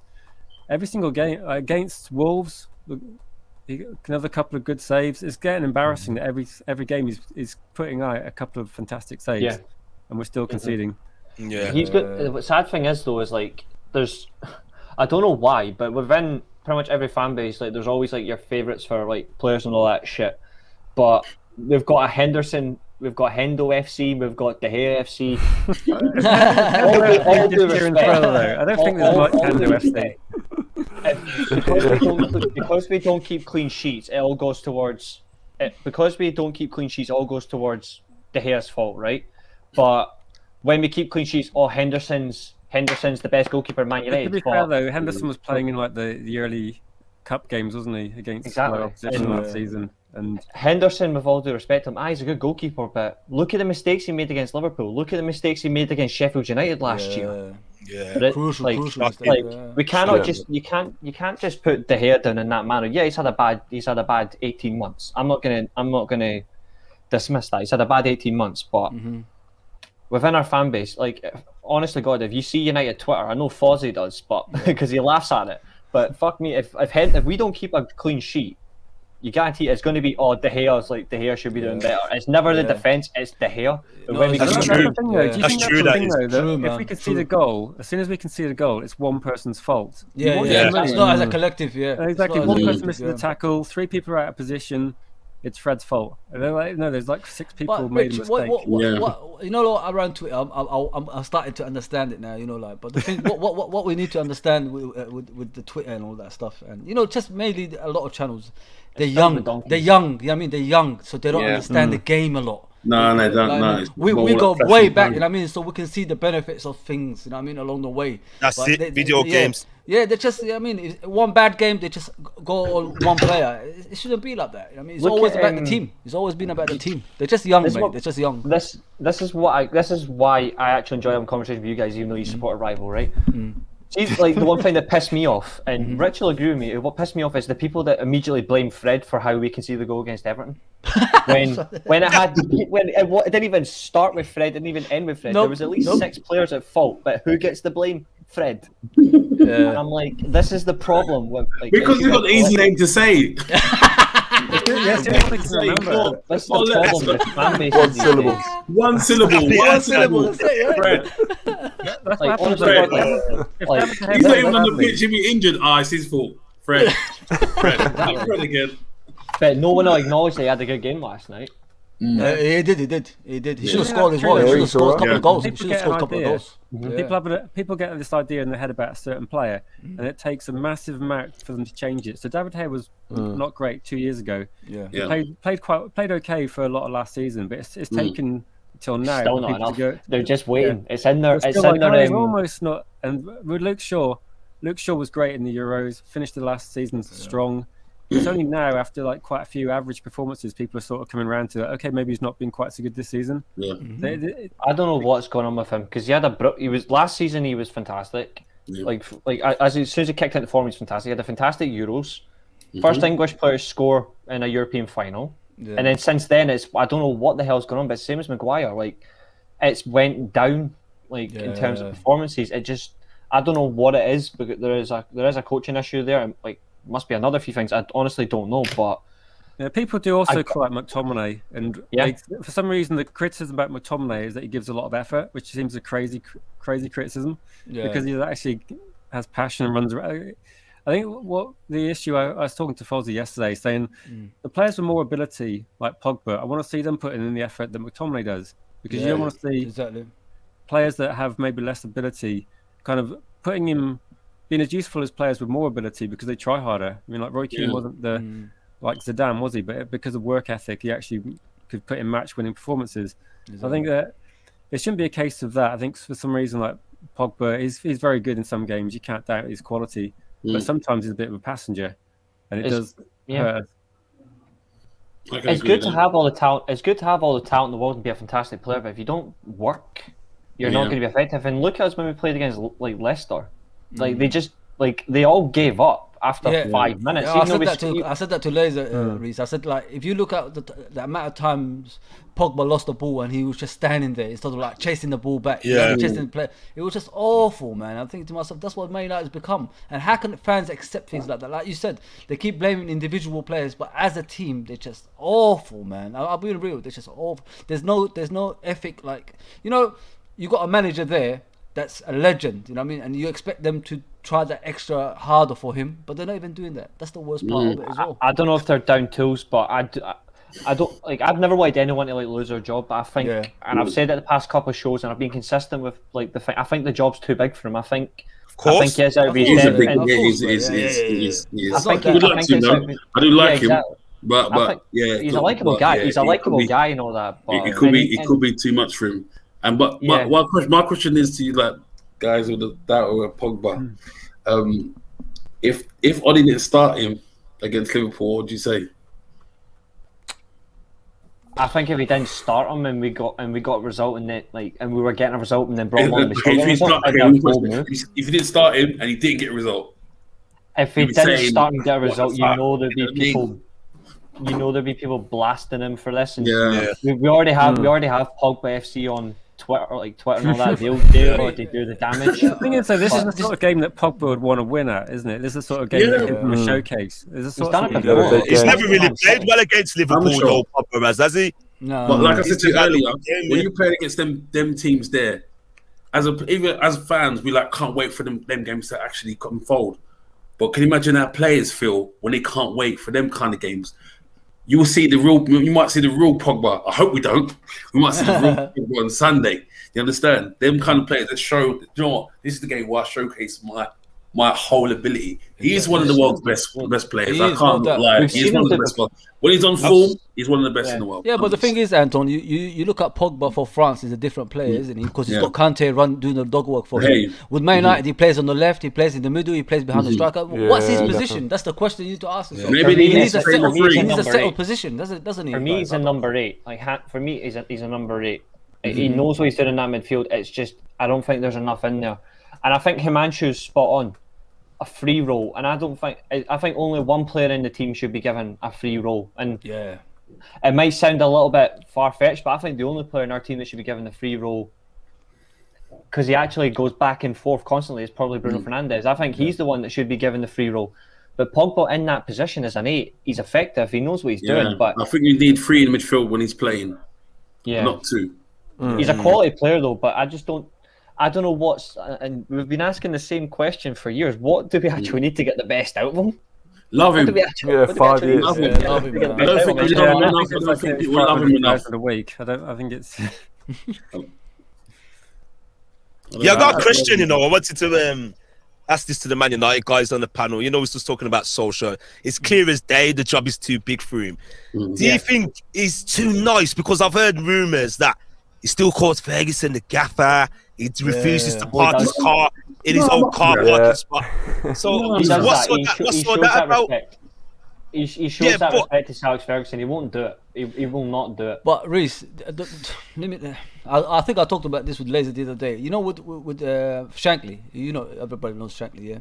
Yeah. When he Great left the Liverpool manager job, ever lived. when he left the job, he was still coming to Anfield. He was still Yeah. coming to the training ground. Yeah. And Bob Paisley didn't have full focus of the players towards him because they were still looking at the gaffer. You know, what I mean? Shankly. Yeah. So what they had to do is get rid of Shankly coming to training grounds. You know, and He got banned, didn't it, Fuzzy? Yeah, disturbing. Yeah, Yeah, they he got banned banned. him. He got banned. Yeah, disturbing the players because he was just missing. You know, the actual. You know, Liverpool. He was playing it. What he built. What he didn't built. He Yeah. used to go to Everton as well. Didn't he not used to go across to Everton to play? Yeah, was yeah, it of course. table tennis or something.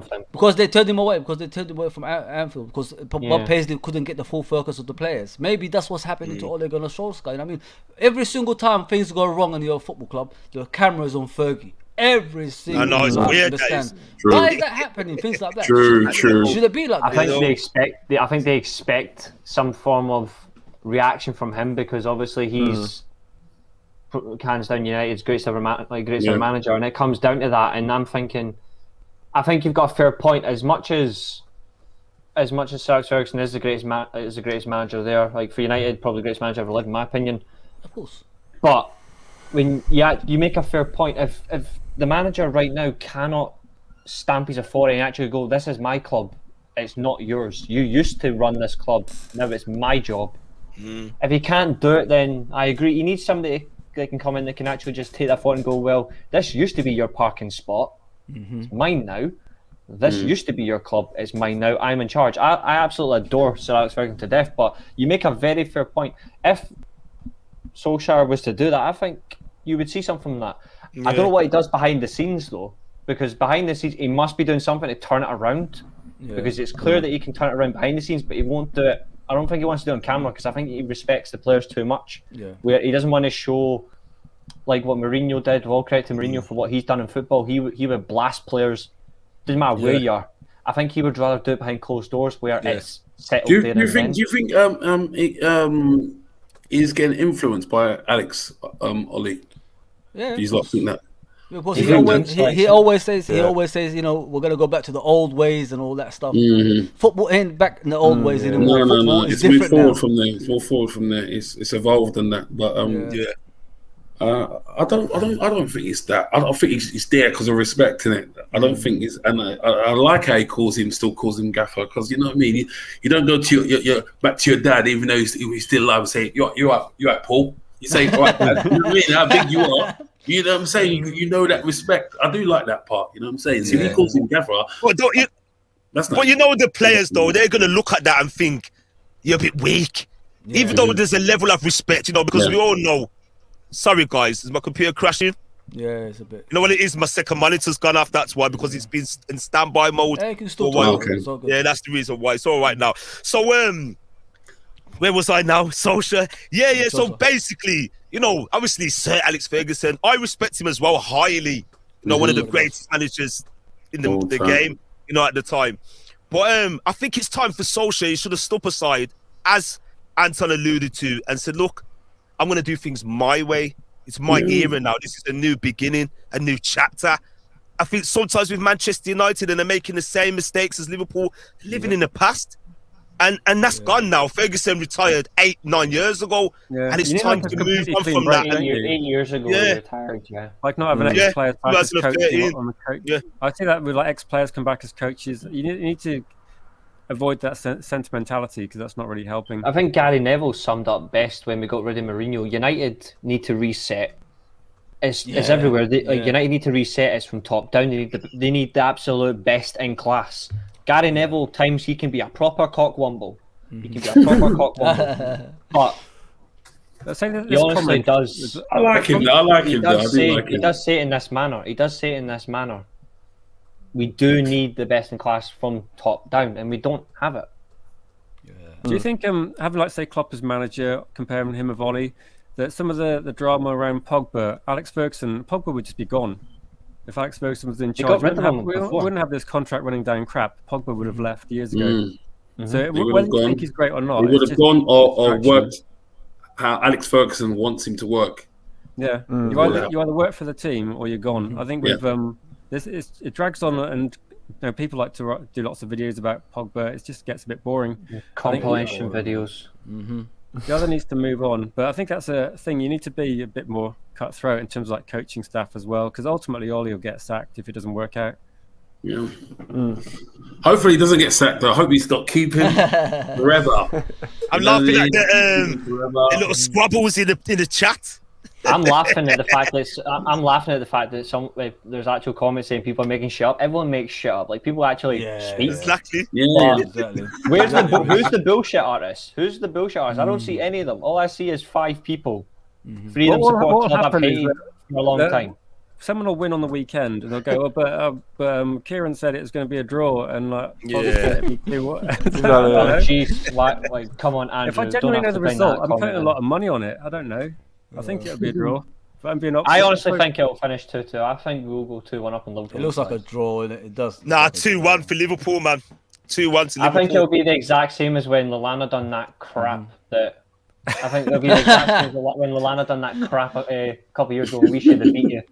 It'll probably be the exact same circumstance. So I'm going 2-2. Let's just go for a Man United win. Never know, actually, because when we previewed Man City, everybody was basically saying, "Okay, Man City are going to win 5-0." It's not like that. It's a one-off game. Manchester United could win. No one's really expecting it, but you never know. Yeah, of course they can win. Yeah, true. It just depends on Liverpool, innit, guys? Like if we don't play the occasion, if we don't turn up, innit? The occasion always destroys us at Old Trafford. Yeah. So I think we'll be fine. What we got to do is stop the balls going to Ronaldo. That's it. That's it, man. That's it. That's the tactic. Yeah, that's the tactic. I can remember that one. Andrew, you did say Wales and Scotland would get 0 points, but I also said Scotland would not. I also said England wouldn't beat Scotland, which I was right. So at least we got a point. I'll take that one. Yeah, that's true. What's next, Rich? I think we all agree about Alisson, right, guys? Or I think we'll just leave it at that, boys. Alisson. Mad. It's Alisson for me. Right now, 3 Manchester United players made my team. I had Shaw in there. I know some of the Liverpool man might not like this. Nah. Hear me out, Anton.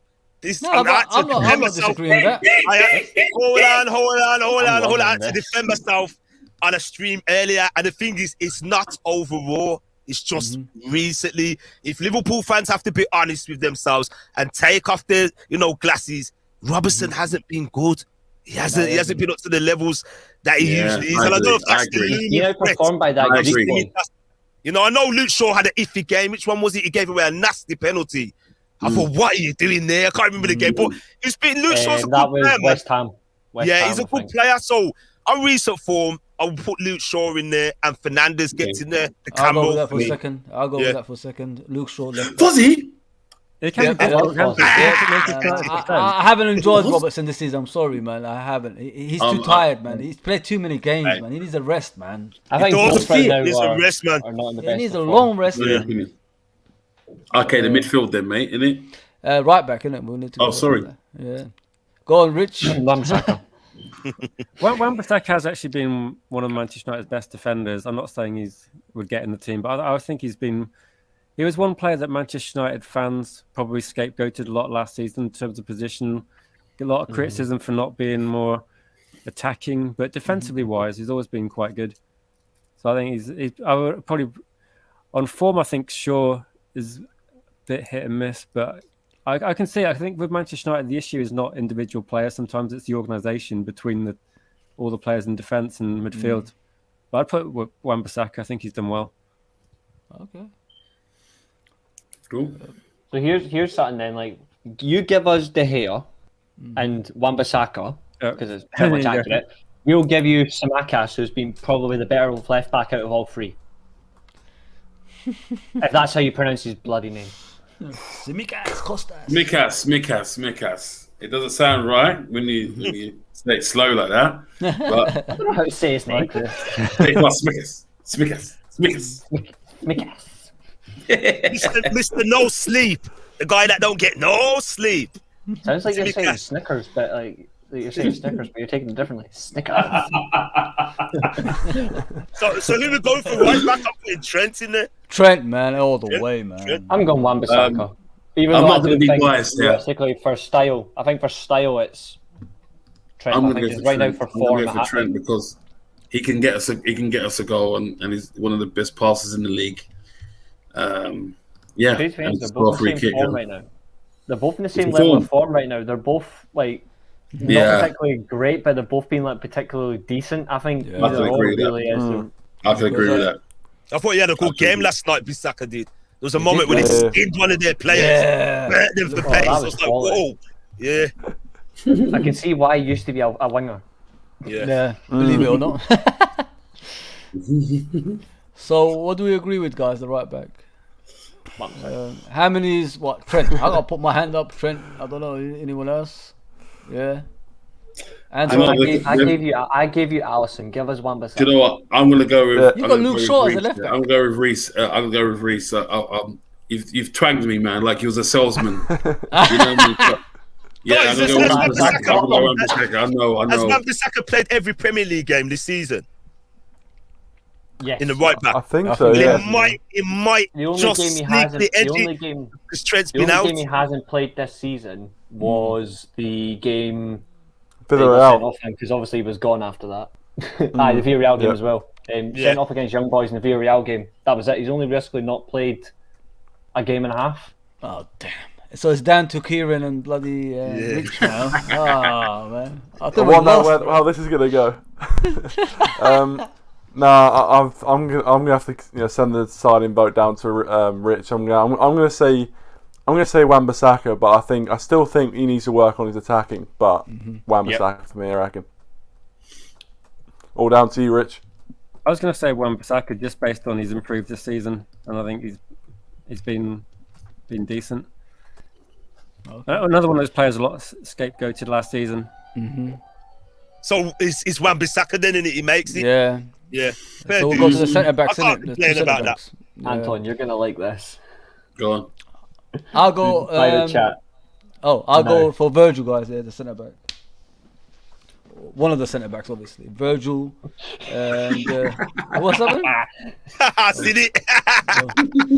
I seen it. Oh my gosh. Pretty much is. Yeah, let's crack on, guys. Yeah, I'll go for Virgil and Matip, centre backs. Same. Yeah. Same. Virtual fan. Well, if everyone's fit. No, No, for at now, the like, moment- what's happening at the moment? Isn't Oh, it? at the moment, at the moment. Not overall. At the Oh, moment. cool. At the moment, yeah, yes, I'm the same as well. Sorry. All right, fair enough. If it's purely that, although to be fair, I think Lindelof has some pretty decent games. I would have put a mention for him. But if it's been fully fit, it's 100% Van Dijk and Varane. If it's fully fit. Yeah. Yeah, But no, yeah, that's- no, I definitely. think I agree. So we've got the full backs. You've got the centre backs. This is Yeah. not ending well. Whoa. Yeah, no, I'm Man, agreeing. I'm you- agreeing. It would be crazy to see that in action, actually. How they would link up and work with each other. Midfield has got to be Pogba, Fabinho. In terms of like a natural 6 and a number 8 has got to be those two. I can't lie to my notes, man. My notes, I've already got that from early, so sorry. That's what I've got. I'm sorry, I can't go against my notes. I can't. Not this time. One is Fab in the DM, and then it will be. I'm not gonna follow the trend here. Go with Mr. Blue-haired man, Mr. Pogba. I'm going with a veteran, a guy that drinks white beer for alcohol, Mr. James Milner. That's what I'm putting in there. No.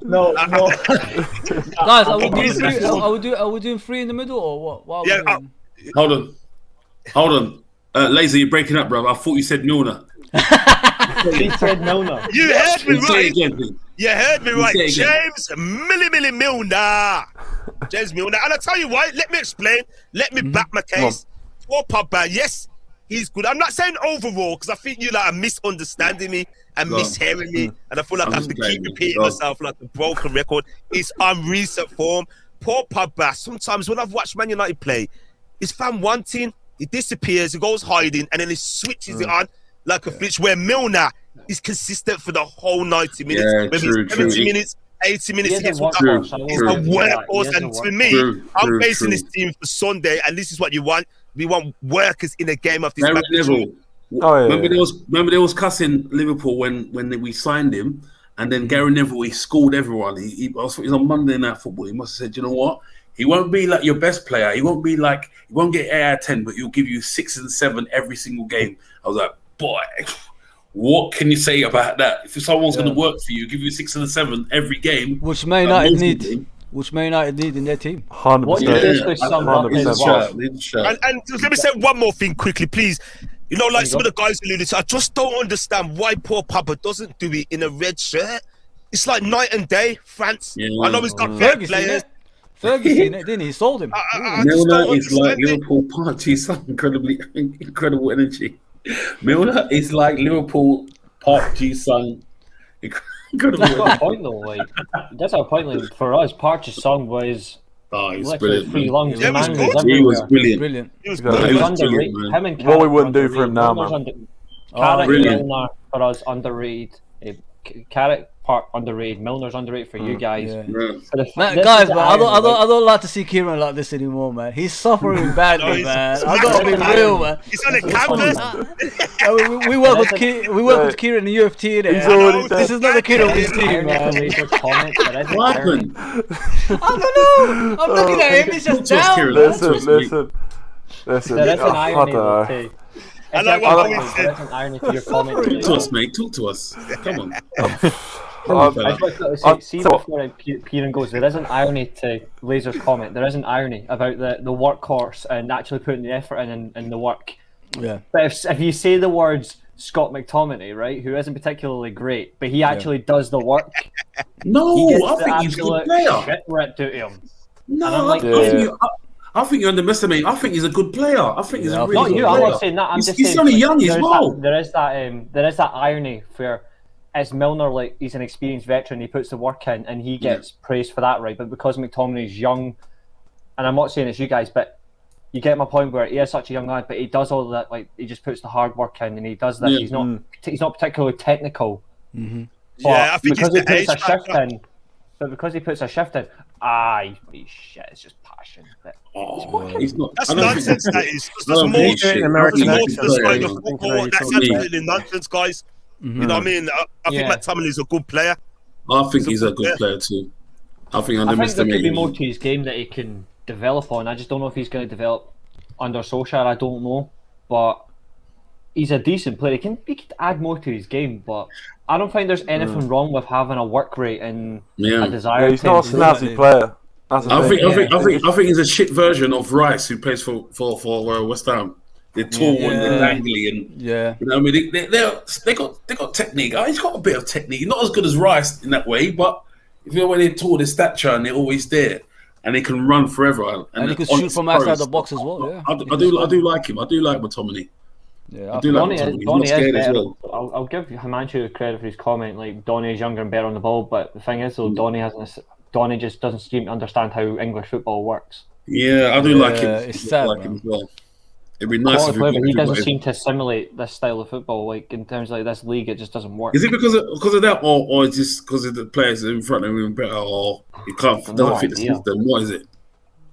I genuinely have no idea because he's I never don't really think had a Ollie chance wanted to him. improve him. He's never really had a chance to get No. consecutive games in the team. Him and Alex Telles are the exact same circumstance Yeah. where they could have a good game, but then they don't get to build on it. Yeah. It's like months on end before they're back in a lineup. Yeah. So they've never really had that opportunity. Shame. So, Yeah. they're good players. They just don't get the chance because of what's in front of them. I think there's a level of favoritism there, maybe a bit too much. Yeah, there's a long. That might be a road to nice you buy guys. for Liverpool, though, man. Donny, I'm telling you, I will back that buy for sure. You know, this guy will turn up. If we bought him and he played against you, we played Sunday, he was scoring a hat trick. He was scoring a hat trick. What is he, Rich? Like, what position is he? Just For me, he's Sorry, just that central midfielder. I think he's another player that if Pogba had left, he'd be getting in the team. I think with Pogba and Bruno, Van der Beek's not really the player to go behind them. He's a technical player. He's a scoring midfielder. He's one of the midfielders that run behind the lines and try and get a goal. I see him with Ajax. That's how But the thing is, do Man United play him in the wrong position? That's why he doesn't perform in the regular guys, or what is it? What's wrong with him? Well, his current position is the bench.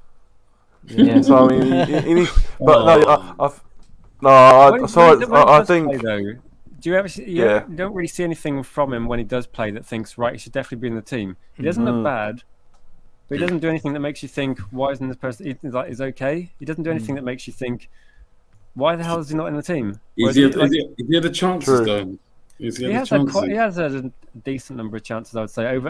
Not maybe loads of consecutive. What's that game he was playing? He played so well, and then he subbed him, and the camera panned to his face, and it was like a child. He spit chewing gum or something. It was so sad. I actually felt sorry for him. Yeah. It's like me telling my son no in the sweet shop. No, you're not getting him sweets. I felt on his face like, okay, and that's what I felt for him. I actually felt for him. I actually felt for him, man. It's all over the place. It's all over the place with him. And the thing is, when he's played though, he's never really convinced. I think for United in general, he's only had like 1 or 2 games in his entire. See, that's what I'm saying. It's not enough games. That's not enough games. Yeah. That's not enough games, man. He's only had 1 or 2 good games, but he's had fair decent. He needs to start really full game. Look, you're starting full game. Show me what you can do. I'm gonna give you a bunch of games. You're gonna play against Norwich. You're gonna play these games. I'm believing in you. You're gonna show me what's going on. But how can you know what I mean, like Anton? How can you get your confidence up if you don't get games? I mean, exactly. He doesn't, like you guys said, he doesn't understand the league, so he needs time. How is he gonna understand the league? Last night, in my opinion, was the perfect game to start him against Atlanta, where there's a fair few Dutch players in that team. He understands them well. I think that even though we won last night. Yeah. I think it would have been good for him to play because it's the right level of opponent, but it's not enough. So, so guys, what's with guys when it disappeared? The midfield. What did we decide? Milner? Or are you guys agreeing with it, or no? Fabinho, Milner? They're never going to agree with that. They're never agree with that. As much as I love Millie, as much as I love his heart.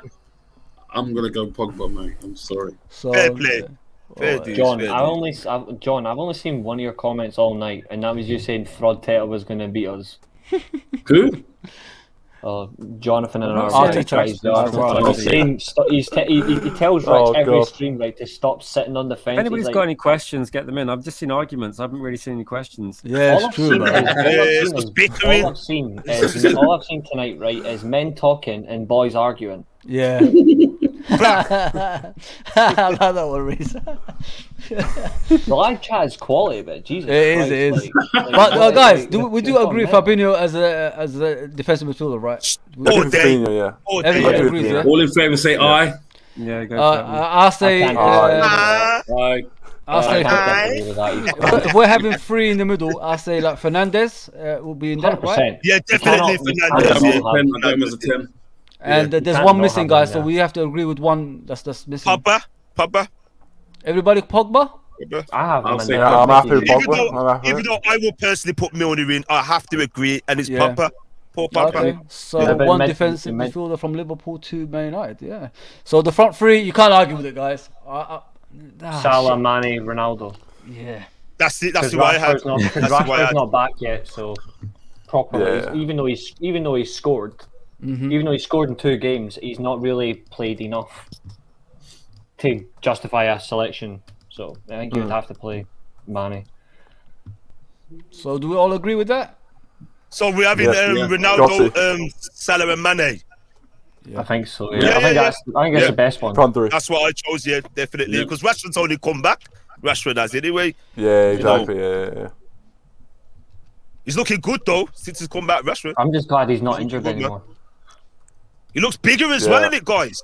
Yeah. He's working the gym. Rich, was they Rich? I'm taking their hair out. Lukaku similar. I just hope it's not similar to what happened with Lukaku. Who's Jonathan and Richard? That's what I said, John. Mate. That's what I said. The hair over Alisson. Arsenal. That's blasphemous. Maybe that's a bad sign that I'm agreeing with an Arsenal fan, to be fair. Maybe that is a bad sign. Maybe Alisson was the right choice. This guy, that's not a bad one. He's put Ronaldo on the left, Cavani in the middle over Mane. I like that. That ain't bad, really. Ain't bad. But the thing is, Cavani's not been on to score a lot, but Mane's been scoring. He ain't been in form, but he's been scoring. Mane gets the team, man. He's got 7 goals. He's got 7 goals. How many Cavani got? He's missing his number 7 shirt. That's what it is. Oh, Firmino's in great form though. I know. just coming into it. I think it was that Rory over Jota. You know, yeah. Mane is a badass.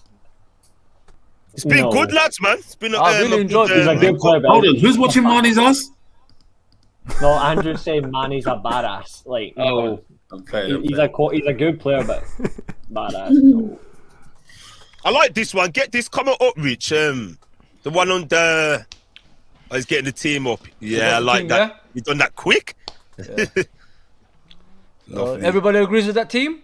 Yeah. I concur. Yeah, 1, 2, 3. Exactly. At least we've managed to get more than You've got 3 the Man right United players players and our weaknesses, haven't you? The players you've got to keep players in certain positions we need. Like a Van Dijk, exactly. Good point, actually. Yes. At least Mane's turned that around. Proper good point, Rich. That's a good point. That's true. That is, you know, the more you look at it, because you need that steal in the midfield. You know, you're missing a Fab. It's clear as day. Yeah. Man United did their own Fab. So Rich, you made a very good point there. Yeah. Rich, that point was like Yoda, bro. That was like something what Yoda would say. That was brilliant. I'm just going to refer back to Connor's comment, Yank talking smack. Yeah, we did mention Varane. Like, if he was healthy, him and Van Dijk. If he was healthy, it's the current teams. 100%. Current just can't. He's not fit. And a combined 11, if people pick injured players in a combined 11, then that doesn't make a fair. Exactly. argument. I've never understood that when people do that. Yeah, it's weird. I've seen streams do it before, and they're picking injured players and that, and I'm like, how can you pick injured players when they've not played at all? Like, they're out for a reason. They're injured. You might as well just bring Maradona back, you know what I mean, and play like I've seen people do it when the players. God, Ross is here he is. Rich, get that comment up, please, for me. The Jonathan one and the Owen Coils one. Same comment as last week when I visited the stream. Is this the same guy, yeah? It's got to be, man. I recognise the comment. Read it, Fuzzy. Wait before you read this. Fuzzy, wait before you read this. I need to give you a proper respect. Wait 1 minute. Let me read it out. Go on. Right, Jonathan Johnson saying, right, at Rich Sports, right. So he's saying, Alisson, whatever. And he's saying, Klopp and my Pepsi Max for this one. Klopp and Liverpool haven't been the same team since losing to Arsenal in the Charity Shield. It is to say Arteta broke Klopp, Emma Martinez broke Alisson, and Arsenal broke Liverpool. Like that? Jonathan. Hello, Jonathan. Let me get something up for him, mate. You're smoking the same weed as my neighbour. 100%. 150%. Did he really say that? Yes. I recognise that comment from last week. Yep. You're smoking the same thing, mate. It's still on Ada. We got to see, as you can see, Ada's comment at the bottom. This is what Jonathan's doing.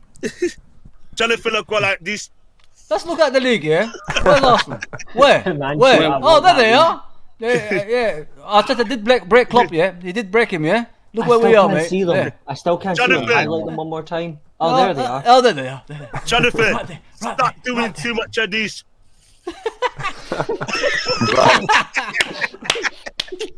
Jonathan, Jesus. He's either doing this, yeah, or he's doing... I'll give him credit though, right? I'll give Jonathan credit because at least he's consistent. He backs it. He backs it. You've got to give him credit. Wow. He's consistent. At least he does. He doesn't do it for one thing and he disappears. He is consistent. Yeah. We need to beat Arsenal in November. Oh yeah. Tough, man. You've got no choice. Unbelievable. He's got it. These are copy and paste. These are copy and paste comments, Rich. I got a photographic memory and it's the same comment as last week. Look again. It's a fact because Liverpool haven't won a trophy since losing to Arsenal in the Charity Shield. A trophy you haven't won since 2006. We won the league at Anfield 1989. Never forget. Yeah. Copy and paste, man. For you guys for a change. So the first division does exist now, yeah? The first division exists now, yeah? So is it alright? Because normally, you know, they say Liverpool haven't won, you know, the Premier League, yeah, blah, blah, blah. So all of a sudden they won. Yeah, it's strange. To be fair, you can't exactly argue that. You didn't win the Premier League until Last year. It's just a name change from you Division won. Yeah, One but to listen, Premier League. Anton, Because Anton. because Sky bought the rights and won Yeah, the we change. won Make seven the chance times. and everything else. Anton, if they're putting it that way, NBA. if they're putting it that way, Man United have won the Carling Premier League, the Barclays Premier League, but they haven't won the Premier League on its own. You know what I mean? Yeah. There you No, go. no. The Premier There you League. go. There Fuzzy, you go. Fuzzy, We it's won. the same I as don't it's the care, we same as still won it. it's the same as Real Madrid winning. Remember they changed the Champions League from the European Cup. Yeah. Yeah. It's It the doesn't same exist. thing. What? Even so, Come on. it's still the same. It's still the same circumstance where you still won your domestic They've league. changed the name. They changed the name, name because so- of the Sky came in and said we'll give you a whole lot of So money. let me, Change it to the Premier Anton. League. So who's your greatest player, Reese? Who's your greatest player? My My year's greatest- greatest player, Yeah. George Best. So what division did he play in? He played in the first division. There you go. So those players exist. That's what I'm trying to say. But the So thing is, I have never. they've once won the first division disrespected and all that like, stuff. I've never once disrespected the achievements of the first division though, because what actually then was it was men playing football, not boys diving. Yeah, It was yeah. men Well getting said, man. the shit Well kicked said, out of them. There's a difference. Well in the said, limit. man. Talking some But all I'm sense. saying is, in Stand respect, elevation. Boss. all I'm saying in respect though is, you didn't win the league in terms of the Premier League era until 2 years ago. Yeah, but you Reece, still won. what you need to 18 understand, plus- bro. You still won 18 I league titles. know- At least that I know will get my- acknowledged. Oh, Fuzzy, stop here. Let's spin it on them. Man But United no, didn't let win me the finish. league. Let me finish. Right. Yeah, I understand where Reece is coming from. With Liverpool, yeah. Yes, we won our last title, 1991, whatever it is, yeah. But what you need to understand, Reece, yeah, the Premier League wasn't made for Liverpool. It was made for a team like you, because you've only won 7 in that league. Don't forget about that. We had 18 by that time as well. So if you look at the bigger picture, you guys had people in the Premier League, the FA, etc., etc., etc. That was So everywhere, no, not let me just finish. one Let me finish. But if you look at that, that's how you need to look at that point of view. You know what I mean? Liverpool were battering teams in the first division to the point like we had no competition in that first division because we was winning it whenever we felt like winning it. So what did they do? They needed competition. So what did they done? They created the Premier League, Super League as they called it at that time. It was. That's what they done. It was like so the Super they League. needed that figurehead for that. You know what I mean? Other than Liverpool, because Liverpool are always killing the league and it became boring. It's just like La Liga. Barcelona, Real Madrid win it on a regular basis. Sure, we were shit for years. That's the Yeah, thing. that's what I'm We- saying. we That's won what I'm the saying. league title So, for 26 so, years. We so didn't what win a they done? European Cup So, for 31. so listen. So what they done is created the Premier League. Yes, Ferguson dominated it. He's the best. Whatever. Take that. Whatever you want to take. But he's never dominated Europe because he didn't have the same influence in Europe. If you look at his Champions Yeah. Leagues, it's a span of 10 years. And you look at Bob Paisley, he's won it back to back. And he's won another one after that. In 9 years, Bob Paisley won 6 leagues and 3 Champions Leagues, and he doesn't even get the credit he deserves. And I don't think Ferguson ever won 3 Champions Leagues. A lot of managers haven't been like, you know, they said they haven't won as much as Fergie in Champions League and Premier League, but Bob Paisley's done it in such a short Short time. span. Yeah, There you short go, time bro. span. So you got to look into things like that. It wasn't Premier League wasn't made for Liverpool. Let's just be honest here. I remember Man United went 26 years without winning the first division, Premier League trophy. 67 That's only until- 4 years until left. 93. And they were relegated in the 70s. So, Yeah, you know, Oh yeah. but then it's law. That's the thing. Yeah, We've expert. had that. Yeah. We've But had just that, be- but I'm just- not. Like, the thing is, though, is I'm just reiterating the sense of you still won leagues. It's just the stupid. You didn't win it in the Premier League era for that long. yeah. I will not dismiss You guys the made first sure. You division guys made because sure, you bro. look at- You guys made sure, innit, man. You know, made Nah, made that's sure what we'll give Liverpool. to Alex Ferguson, for that, yeah, you know. he just didn't want us to There's win in no- That's this. what we'll give to Alex sense of- Ferguson for turning the tide and that. I got to give it to him for that. But You know, do But you there's guys people even that know completely that? forget that existed though? There's people that forget the yeah. first division existed when, in fairness, they shouldn't have done because there were some very good teams in the first division. You had Very good teams, man. You had Aston Villa Excellent team of the teams, 80s. man. You had Aston Villa team of the 80s. Everton Nottingham team of the 80s. Forest. Aston Villa, yeah, Nottingham yeah. Forest. And Everton as well. Everton, Derby. It 87. was more, yeah. We had 85. we had one of the most exciting teams in the 50s in the first division until the Munich air disaster tragically took. But that Reece, team. you do know like the rivalry with Liverpool and Ferguson was 76 it was it at started. Aberdeen, you know that it was at Aberdeen when we battered Yeah. them and I think it was the Champions League 4-0 or something like that. It started That's back right. then, so European he always hated Liverpool with even like before he was at Man United. Right. So that's why he came to Man United to knock us off our perch. You know what I mean? So you know like Aberdeen was one of those teams that was coming up in Scotland. I think he broke the duck off Chelsea and Rangers, right? Reece, something like Yeah, that. he did. Yeah, and Yeah, they started he winning the was league. the- No one's He won was it the yet, first manager have they? to win He was the Yeah. first manager to win the Scottish League. And since they were Josh dominant, Keane weren't when he they? was They were manager. dominant. Yeah, I think they he were did. dominating everywhere. you So got to him, man. he wanted to win the Champions League and all that stuff. But when he came across Liverpool battered them in 1981. I think it's something like that. They absolutely mullered them. And ever since then, he had it on for Liverpool. Liverpool, Man United hated each other a while ago. The shippings and all that stuff. That's what it goes back to. But Ferguson put it in a different level, like of the hatred he had. He made sure Liverpool would never win the league while he's in charge, and he succeeded, Yeah. man. Let's just be honest. The real rivalry, though, if you look at it, You in gotta terms of give the to him. actual competitive rivalry, it didn't really begin until when United went down to the second division, because that's when the whole comments from Liverpool fans were going towards United, like, we don't see you anymore, you're gone. And it boiled, and like the Red Army was formed, and that was it. It kicked on. As soon as we got promoted, as soon as we came to you guys, bloodbath. That's when it started, like in terms of like, the competitive side. But the shipyards, like Manchester was coming back, all of that. It's the same circumstance. And Vincent, I didn't forget Robson. There's another thing as well, guys. Let me ask you guys a question. The older ones, that is, yeah. If Kenny stayed, would Ferguson still be in a job? If Kenny didn't leave, Possibly not. I don't know about staying in the job, but it would have been more of a rivalry. It would have been because don't harder. forget, it was an FA Cup. He had to It would win. have to been more stay. harder for him to win the league after me, That would because have been. they didn't. Alex Ferguson didn't really have no competition after Dalglish stopped. He was like, who was there? What, Kevin Keegan? Who else was gonna? There was no one Dalglish really. did take a league. Dalglish did take the Premier League title off him, though. Yeah, I know, but then again, that yeah, wasn't. he left Probably Liverpool should- because of probably that Hillsborough disaster, and he thought he was. I think mentally it was gone for beat. Dalglish was. So he Mentally, left, mentally, man. Here's the question.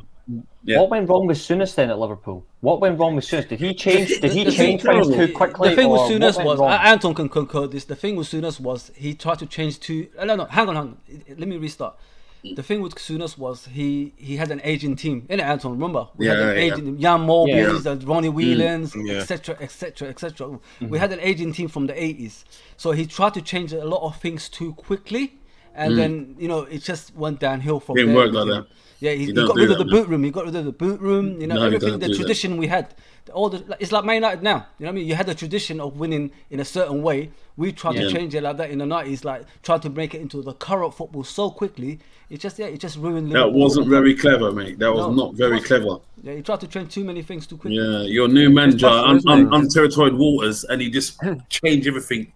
For me, if I'm gonna take on something like that, I'll keep the people. I'll keep the spine. Yeah. Yeah, people that you know can't that- do that's Just like club, Moyes. you know That's what what I mean? Moyes should have done. Yeah. That's what Moyes should have done. Nah, at he Old got rid of everyone's like boom, Yeah. and like he knew it all and that, and I'll never Moyes forgive him had for that. I'll everything. never forgive him for that. Moyes had the perfect background staff for him anyway, Exactly, bro. and then the other thing as well that he did, because he's an absolute tool. He said Rio Ferdinand, Nemanja Vidic, who had won 6 league titles anyway, he went, you should just go and play. Of all people, like Phil Jagielka, the same clown that played with Sheffield United? No, mate. You don't compare two of the best centre-backs in English football to a scrub. I'm sorry, but no. Scrub. Is there any more, Rich, mate? Any more? Oh, Andrew. United, Whiteside made you a fan of United, well, this is for you. There's a signed Whiteside photo. Wow, shit. I've actually Any more? got one when he scored against. Funnily enough, I do have a black and white signed photo when he scored against Brighton. Yeah. That is own. From a league game, though. Hughes, I'll rate Hughes more out of all them players. Hughes, Back in the day. yeah, Hughes. I like Brian Robson. You can't Brian underrate Robson was good. Robson was Robson was quality good. as a player. Robson I was had good. you know what? Because Captain Marvel. Hughes used to do scissor kicks and shit. You know what I mean? Yeah. I love that. You know what I mean? He used to do some. I was like, wow, I love his hair. Do you know who used to entertain me? Lee Sharp. Remember Lee Sharp with his Elvis dancing and that? yeah, That Lee used to Sharp. entertain me, Of man. I look and I think this is why I don't know if it's a little bit envy or jealous, but like when I say George Best is Man United's greatest ever player, but obviously I was feeling like same. I had to watch games back, and then you can get it's not the same feeling, but you still understand why he's the greatest. Mm-hmm. But the 3 players that Andrew's mentioned that made him a Man United fan, like Robson, Hughes, and Whiteside. Yeah. Like I've watched their games back, and they're absolutely phenomenal. I honestly wish I was Whiteside around was that night to amazing, actually man. see it happen in the flesh. because they were that. They were good. just unfortunate Liverpool was too good, you know what I mean? That's what's unfortunate for the Right. team. It's You kinda know like what? good though, Me- that they United were a just fantastic hung cup on, team didn't at that they? time, So- though. That was our Robson- strength. We weren't a good league team, but in the cups we were far better.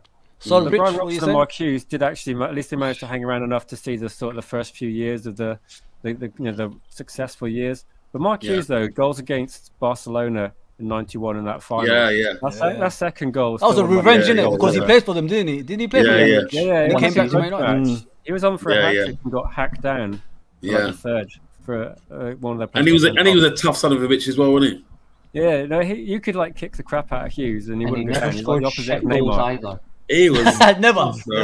He But- always scored a proper good goal. Like it didn't matter what it was. It was a If you look good. at Priest, the yeah. 9-0 against Ipswich, I think 2 goals Hughes scored. They're both like spectacular volleys hitting the crossbar. They're just unbelievable. Guys, is it me or goals like that don't exist anymore? Like Matt Letizia kind of goals and Mark Nah, Hughes kind of. nah. What's wrong with that outside Yeah, the I box? think so one What's bad. person that? scores a goal like it, and they say, and people claim Football's they've never different seen now. it. It's Football Guardiola. Fuzzy. We've got Guardiola and managers of that ilk innit, and they've reinvented the game. Well, Listen, walking it That's in. why. People are more Yeah, fit exactly. and they got to play a certain way. You know what I mean? I would say. Yeah, Robson was But back in the day, captain it was that more night, Oh, Robson. fantasy. Oh, More oh, fantasy. That's why I think for me, best player for Man United was Cantona for me. Cantona changed up everything for me. He changed that everything. I was like, wow. Yeah, He was catalyst. one of the first people I wanted to be white. I was like, I want He to was, be he white. was a big just like game him. player though, Cantona, wasn't he? If there's a tight game and one person did something, it was Cantona. I swear, it was. I swear, there's three white people. I thought, I wish I was white. What? I have to give credit, even though he played for Leeds. McFly, That's a comment. Cantona, and Captain Kirk. I'm telling you, them guys there. I was like, I wish I was white like them guys. It's the only time. You know what I mean? I look at players nowadays, and there's certain positions you would like to have a modern day equivalent. Like I think you would want to see a modern equivalent of Brian Robson as a midfielder now, somebody who can go up and down. Okay, That's yeah, why. That's why I give think you I that. look at Man United, and it's similar with Bruno Fernandes. He gets up and down. Yeah. But I'm not saying he's Brian Robson because it's a totally different type of type of player. Because Brian Robson was a complete midfielder. Bruno was a number 10, but he just loves His to get back and potential. forward. He will Yeah. become Yeah. better. I think if I would like to see a version of that for United, if we had that type of midfield, I Like a think you throwback. guys, I think you guys would love to have a modern equivalent, of, like I would say Gerrard or something like that. You would want a modern equivalent of a player that suits your team that will drive you forward. I think if we had a modern equivalent of Robson, we would have someone that can go back and forth. Like you miss a Roy Keane type as well. That's how Do you think bad there's our something midfield like is. a different sort of like thing to talk about historical teams? But as Connor's put something about Letizia. Do you think the gone are the days where someone like Letizia stays at Southampton, whereas now he'd have one good season at Southampton, bang, straight He to would have Liverpool. gone. Yeah. Just Anton, Anton, but the guy, Rich, I don't think he would have been good in bigger clubs. I think that was his level. As much as I hate to say it, but he had the technical ability to be in a big club, but I don't think like he will last in a big club. If you know what I mean. Where do you guys. think he would have gone? If a I big think club had actually Tottenham were signed him? chasing Liverpool were chasing him at one stage. I heard as well. Yeah, so he would have got if That he could be wanted to go. that could be that fuzz. It could be the other side of the coin as well. You know, you got this two sides of that. You know what I mean? He might have done well, but then Yeah, again, but you know his weight and all that stuff. You know, he had troubles with things like that. You know what I but mean? his technical ability was phenomenal. I even heard reading one of Sharry's books, and he said something about I used to couldn't wait to get back home to watch the English What a league, watch question. Letizia score. Yeah.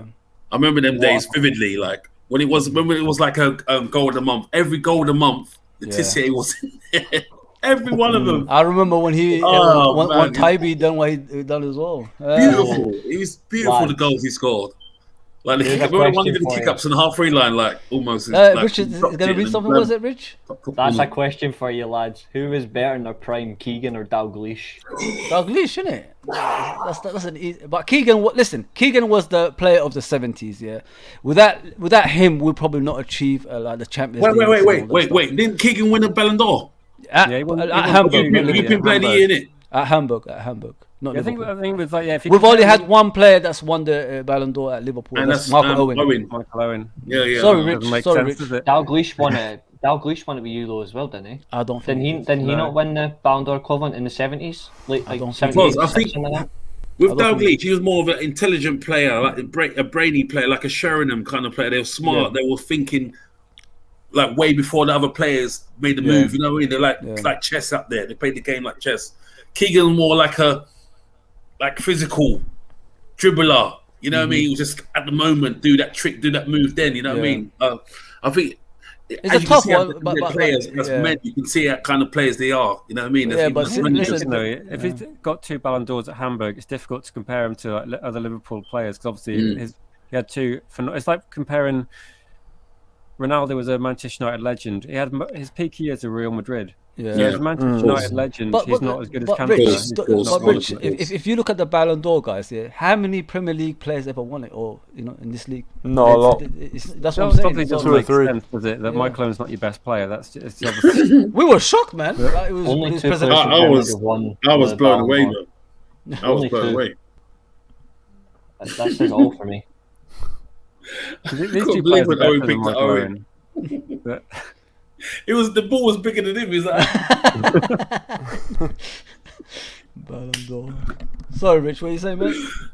I was going to put Andrew's comment. People that know don't forget because I think it's disappointing how good they were. Actually, I was disappointed how good Ian Rush was against Everton in FA Cup finals. Ian Rush was good, man. I think his first stint was the best, but when he came back, he wasn't the same Ian Rush that we was used to in his first stint. I mean, so because Aldo was scoring a lot of goals, as well. John Aldridge was. Yeah, man. I grew up on that. We grew up on that, Anton and me. John Aldridge, the Scouse Irish. Yeah, bro.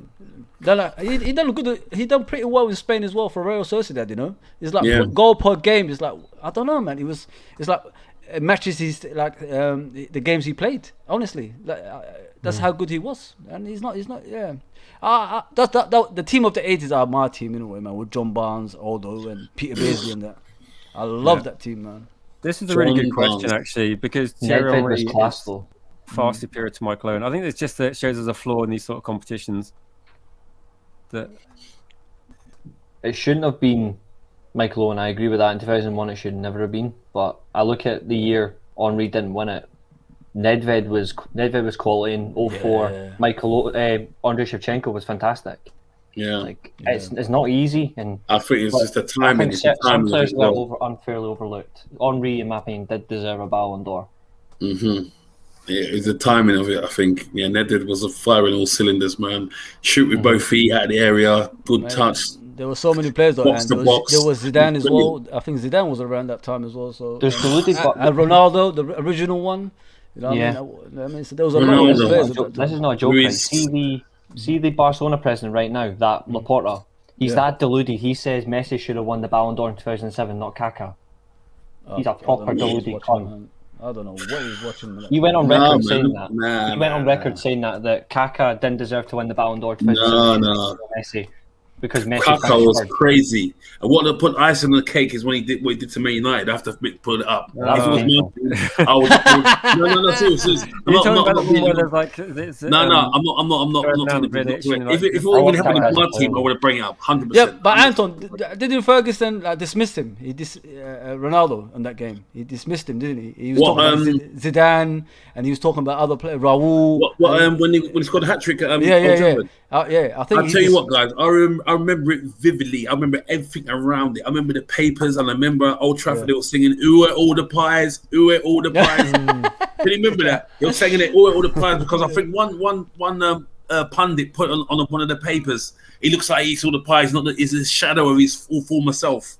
And when he scored a hat trick, but I do love the faithful, the Old Trafford faithful when they clapped him off when he came off.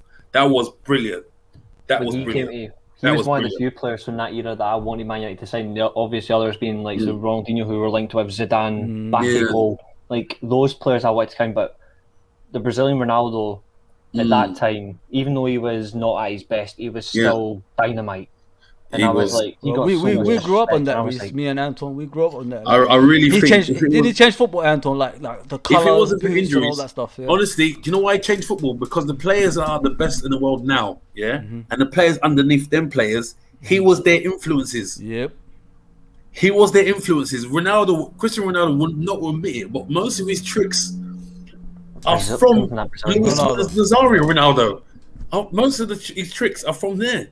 Yeah. Messi has agreed and said, you know what? Yeah, when I was a kid at the time, Ronaldo was the guy that I watched. You know what I'm saying? But Cristiano Ronaldo's not the one to say, look, yeah, you know, I took my most of my play off him and some other players of Ronaldinho, or my free kick off Janino, Pernambucano. I don't think he would admit that, but I do like Ibrahimovic has said he's the guy. He's the guy why I played football. I think it's Neymar's another one. He's influenced so much. Robinho when he's on form, Hazard, all these players all come from Ronaldo. Yeah. From this guy. You know what I'm saying? There's like they took elements from him and used it for themselves in their own game. Even but don't forget, guys, like we was like when we was growing up, we was like more Romario fans. Like, we was more Romario, and then Ronaldo just came out of nowhere, man, and just changed. If everything. it wasn't for injuries, I kid you not, if it wasn't for injuries, he got 7 major injuries on both knees. It's crazy, mad. Yeah. If it wasn't for injuries, he would have been probably the best. There's very, very rare you see someone who turn a defender at the halfway line, and all the defenders are rushing backwards, not going towards him. They're running back to their goal because they're scared of what he can do. He potentially could score from there. Not score like a long shot, dribble all the way and score. Let's just be honest here. You know, like these defenders, Marcel Desailly, Lizarazu, Thuram, and Laurent Blanc. You know, these defenders were planning how to stop him in the World Cup final. You know what I mean? They say, what are we gonna do when he does all this stuff? These are great. One of the greatest defensive in the history of football are asking themselves how we're gonna stop him. I hate to bring it up because obviously there's a complete dislike for one particular team, England '66. I look at it and there's a clear and obvious fact that the German manager and the English managers both at the time were figuring out how to stop Beckenbauer and Sir Bobby Charlton. So they put both men against each other and they cancelled each other out because they marked them both as the two best players in their team. They saw it coming. They're like, you're just going to mark him, you're going to mark him, and that was it. But that's the brilliance of football, though, isn't it? You know? I'm going to see it on record. Something like that. I'm going to put it down there. If Ronaldo hadn't had those injuries, the ones that ended up in 99 and 2000, 2001 when he was all over the place, if he didn't have those injuries, Ronaldo would have been the best player of all time. He was unbelievable. I remember can you remember '98 World Cup when the commentator said he moves like a gazelle? Yeah. You know when a gazelle's getting chased by a cheetah and they can randomly turn Scotland apart, and literally you see the cheetah slip into dust because he moves so crazy. It's like you will never see it again. You never see it again. Don't get me wrong, Messi's decent. Don't get me wrong. Cristiano Ronaldo, brilliant. But for me, as a 19-year-old, there was not one 19-year-old who was on fire like that boy. Not one. Not one. He was just an unreal the stats now, don't they? But in his prime, he was probably up there with anybody. But people maybe a short career. So I think one of the best finishes I saw was probably Van Basten in terms of striker. Yeah. Just think of the goal in '88. Look at that goal in '88. There's like no angle. I look at it in terms of finishers. No angle. The best striker I saw at United was Van Nistelrooy. The best striker I saw at Man United was Van Nistelrooy. The best striker I've ever seen. Finisher, because Van Nistelrooy, you put it head high, shoulder, chest height, one touch, bang. He was brilliant, man. He's the best striker I've seen play for Man United. Van Nistelrooy. Was it against I've ever saw? Was it at Tottenham? Was it the goal he scored against Tottenham when he went past the player and he kicked it straight away in the corner and the keeper because he kicked it so early. Yeah. Arsenal. I think it was Arsenal. I was like, wow. There's another good example. It was he done it. Who was that against? It might have been. It wasn't the Fulham goal because that for me is his favorite. The goal against Fulham is one of my favourites. But I think it was the goal he scored against Arsenal when he had never scored against Arsenal at that point. He hadn't scored, and he is being wrestled off the ball by the likes of Campbell and all that. They were trying to stop him, and he literally just goes bang and he scores. And I'm like, he just knows what he's doing. I know he only won one league title in 5 years, and he won the FA Cup and all that, but. In terms of absolute finishers, he's the best finisher I've seen play for Man United. Underrated, bro. Very underrated. I remember. I remember one stage. I don't know if you guys. I thought, of course, you guys remember it. He was taking penalties, but it was always in the same corner, and he's still scoring them. You remember that? Always on the right hand side of the goalkeeper, and he kept on scoring. Like even the goalkeeper knew where he was gonna shoot. He still scores the goals. Oh my goodness! He's got him too early, man. He was a brilliant striker. I do Van Nistelrooy. Underrated, man. had a horse face in it, but he was an absolute brilliant John asks striker, man. John's asking about Batistuta and Babel. Well, there's only one way to sum Batistuta. He's Batistuta, still damn Fiorentina's right. record goal scorer. And he's been retired for years. Batistuta was I deadly. didn't even know what Fiorentina Deadly. was until Batistuta. Yeah. No, Baggio started there. Don't forget Roberto Baggio. Baggio was class. Yeah, I know, but The guy with the one knee, He won the pretty Ballon much- d'Or with one knee, man. I mean, How crazy one is it? knee. The best forwards, and we're playing in the most defensive and hardest league to play in. You had True. It was hard. you had Del Piero at the time. You had Inzaghi coming through. Yeah. You had Trezeguet at the end of the decade. you had George Weah. Wait, George Inzaghi. Papan. Remember when Papan, yeah, the French player. Alex Ferguson said that He was born offside. Inzaghi's born offside. Oh, He was born McAteer. offside. That was the Yeah. best one ever. score Oh, predictions, guys. Yeah, let's go. Rich? We'll 2-2. start I'm with sticking Kieran. with 2-2 draw. Sorry, Rich. We'll go around the circle. So, Kieran, what do you reckon? What do people in the comments think? I guess there's a mixture of actually Manchester United fans and Liverpool fans in the Yeah, comments. Yes, there is ignoring Van Persie. True. To be Yeah, fair, guys, Rich, 1 second. Guys, if you're watching for the first time and all that, please subscribe to both channels. Much appreciated. You know what I mean? It's a joint collaboration today. So please subscribe to the channels. It helps us. And please hit that notification buttons as well. Much appreciated to everyone that's come on. Sorry, Kieran. Go ahead, Ben. No worries. Yeah, for me, I feel like it'll be. I think it'll be a draw. I actually agree with probably what most people are saying. I think it'll be a draw. But I think it'll only be 1-1. I don't think it'll be 2-2. I think it'll be quite a. It'll be a tense game. A bit of what's the word? Not really cautious, but just like I think it'll just be. I think Ollie especially will be a bit more conservative because he knows that if we open up and we get absolutely battered, the writing's on the wall for him. So I think he'll be a little bit more conservative. That's why I'm going to go 1-1. Okay, your brother's actually agreeing with you in the comments, Kieran. It's gonna be Yeah. That is a surprise. There's a few No, people. I changed my answer. 4-1. 4-2. Vincent's got Ravi's gone 4-2 to Liverpool, 4-1 to Vincent. Same for Man United. Which would be fantastic wins. Maybe surprising, but you never know. So Reece, you sticking with your draw? Hart says 3-2 Man United. Fernandez free kick in the 90th minute, same as the FA Cup. But I'm going with my head on this one. I think it'll be a 2-2 draw. I think it'll be a 2-2 draw. Yeah. Yeah, Laser's gone, but he said 2-1 to Liverpool. I think he went for a Liverpool yeah, he win. did. Yeah, it did. I said the same as well, Rich. I say 2-1 to Liverpool as well. I'm staying with 2-2. I'm staying with 2-2 all the way. 2-2 all the way. It depends on the game, innit? It depends on the Yeah, game. I never innit? picked a draw. I'm thinking 2-2. Because both teams' defenses have been quite reasonably poor recently.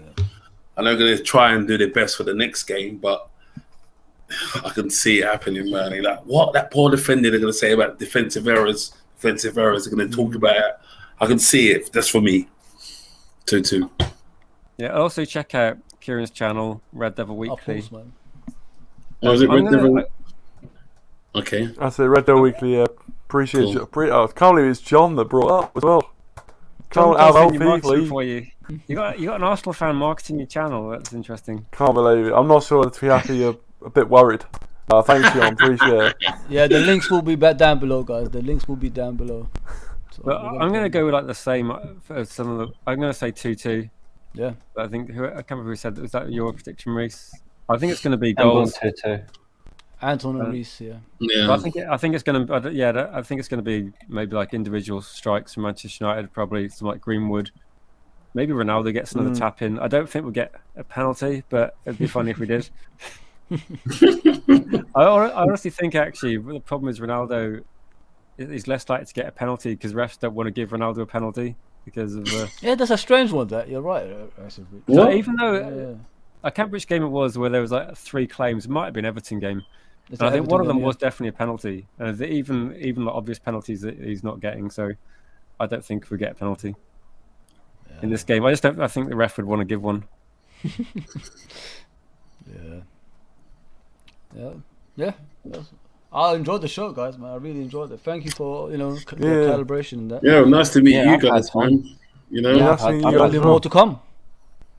you look 100%, pretty 100%. fly for Man United supporters, though. I have to admit, pretty fly. I live on chaos. All the best to you guys, man. Nice to meet you again. And Yeah, all the cheers. best. No, it's been interesting Um, seeing the comments. Obviously, there's quite some partisan comments and quite. Yeah, range.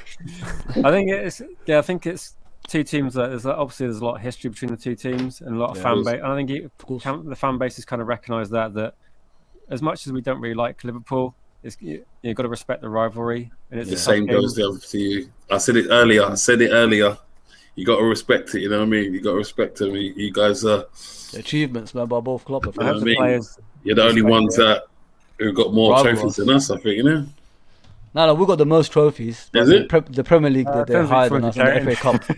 Cup. I swear, and it 47, 48 or something like that. All in all competitions, Yeah, all it's trophies. close. I think Liverpool's ahead with all the competitions. But if you put We're Community still Shields, ahead by if you put one or two, I think. if I you think put it's one or Community two. Shields, I think Man United, they put that on top of it, so they're ahead of us. Ah, I've never thought of that. But silverware, what they say, isn't it? True, yeah. If you can eat your dinner off it, it counts. We have, I think, If it was us, I'm sure I would have claimed it too, Foss. If it was us, I'm sure I would have claimed it too. overall, You know what I think Man United have got I think it's 66 or 67 major trophies. Liverpool are one behind. Oh, So okay. whichever one we're on, you guys are just below it. But it's only one aside. Oh, okay. Right, so we'll just win this Premier League this year and then we'll just tie with you guys. Yeah. That ain't gonna happen. Reece is the best man. Love that. You get bantered by your brother. That's what. Yeah, Kieran, buy me a thanks for chair. watching. Cheers, Fozzie. Great to meet you, Antoine, and thanks, Kieran and Reece, for coming Nice on. to meet you, Rich. Kieran, Cheers. Reece, man. Good to see you. Foz, see you, Good to see you, bro. man. See ya, brother. All the best. Another week. Sorry. Yeah, thanks for watching. I'll be back. I'll probably do like a stream on Sunday if people want to come on and have their say. Depending on how it goes, which might be Yeah, if fun. you invite Might us, yeah, that'd be fun. great. But I'll get in man. touch with you guys. So thanks for watching, and see you guys soon.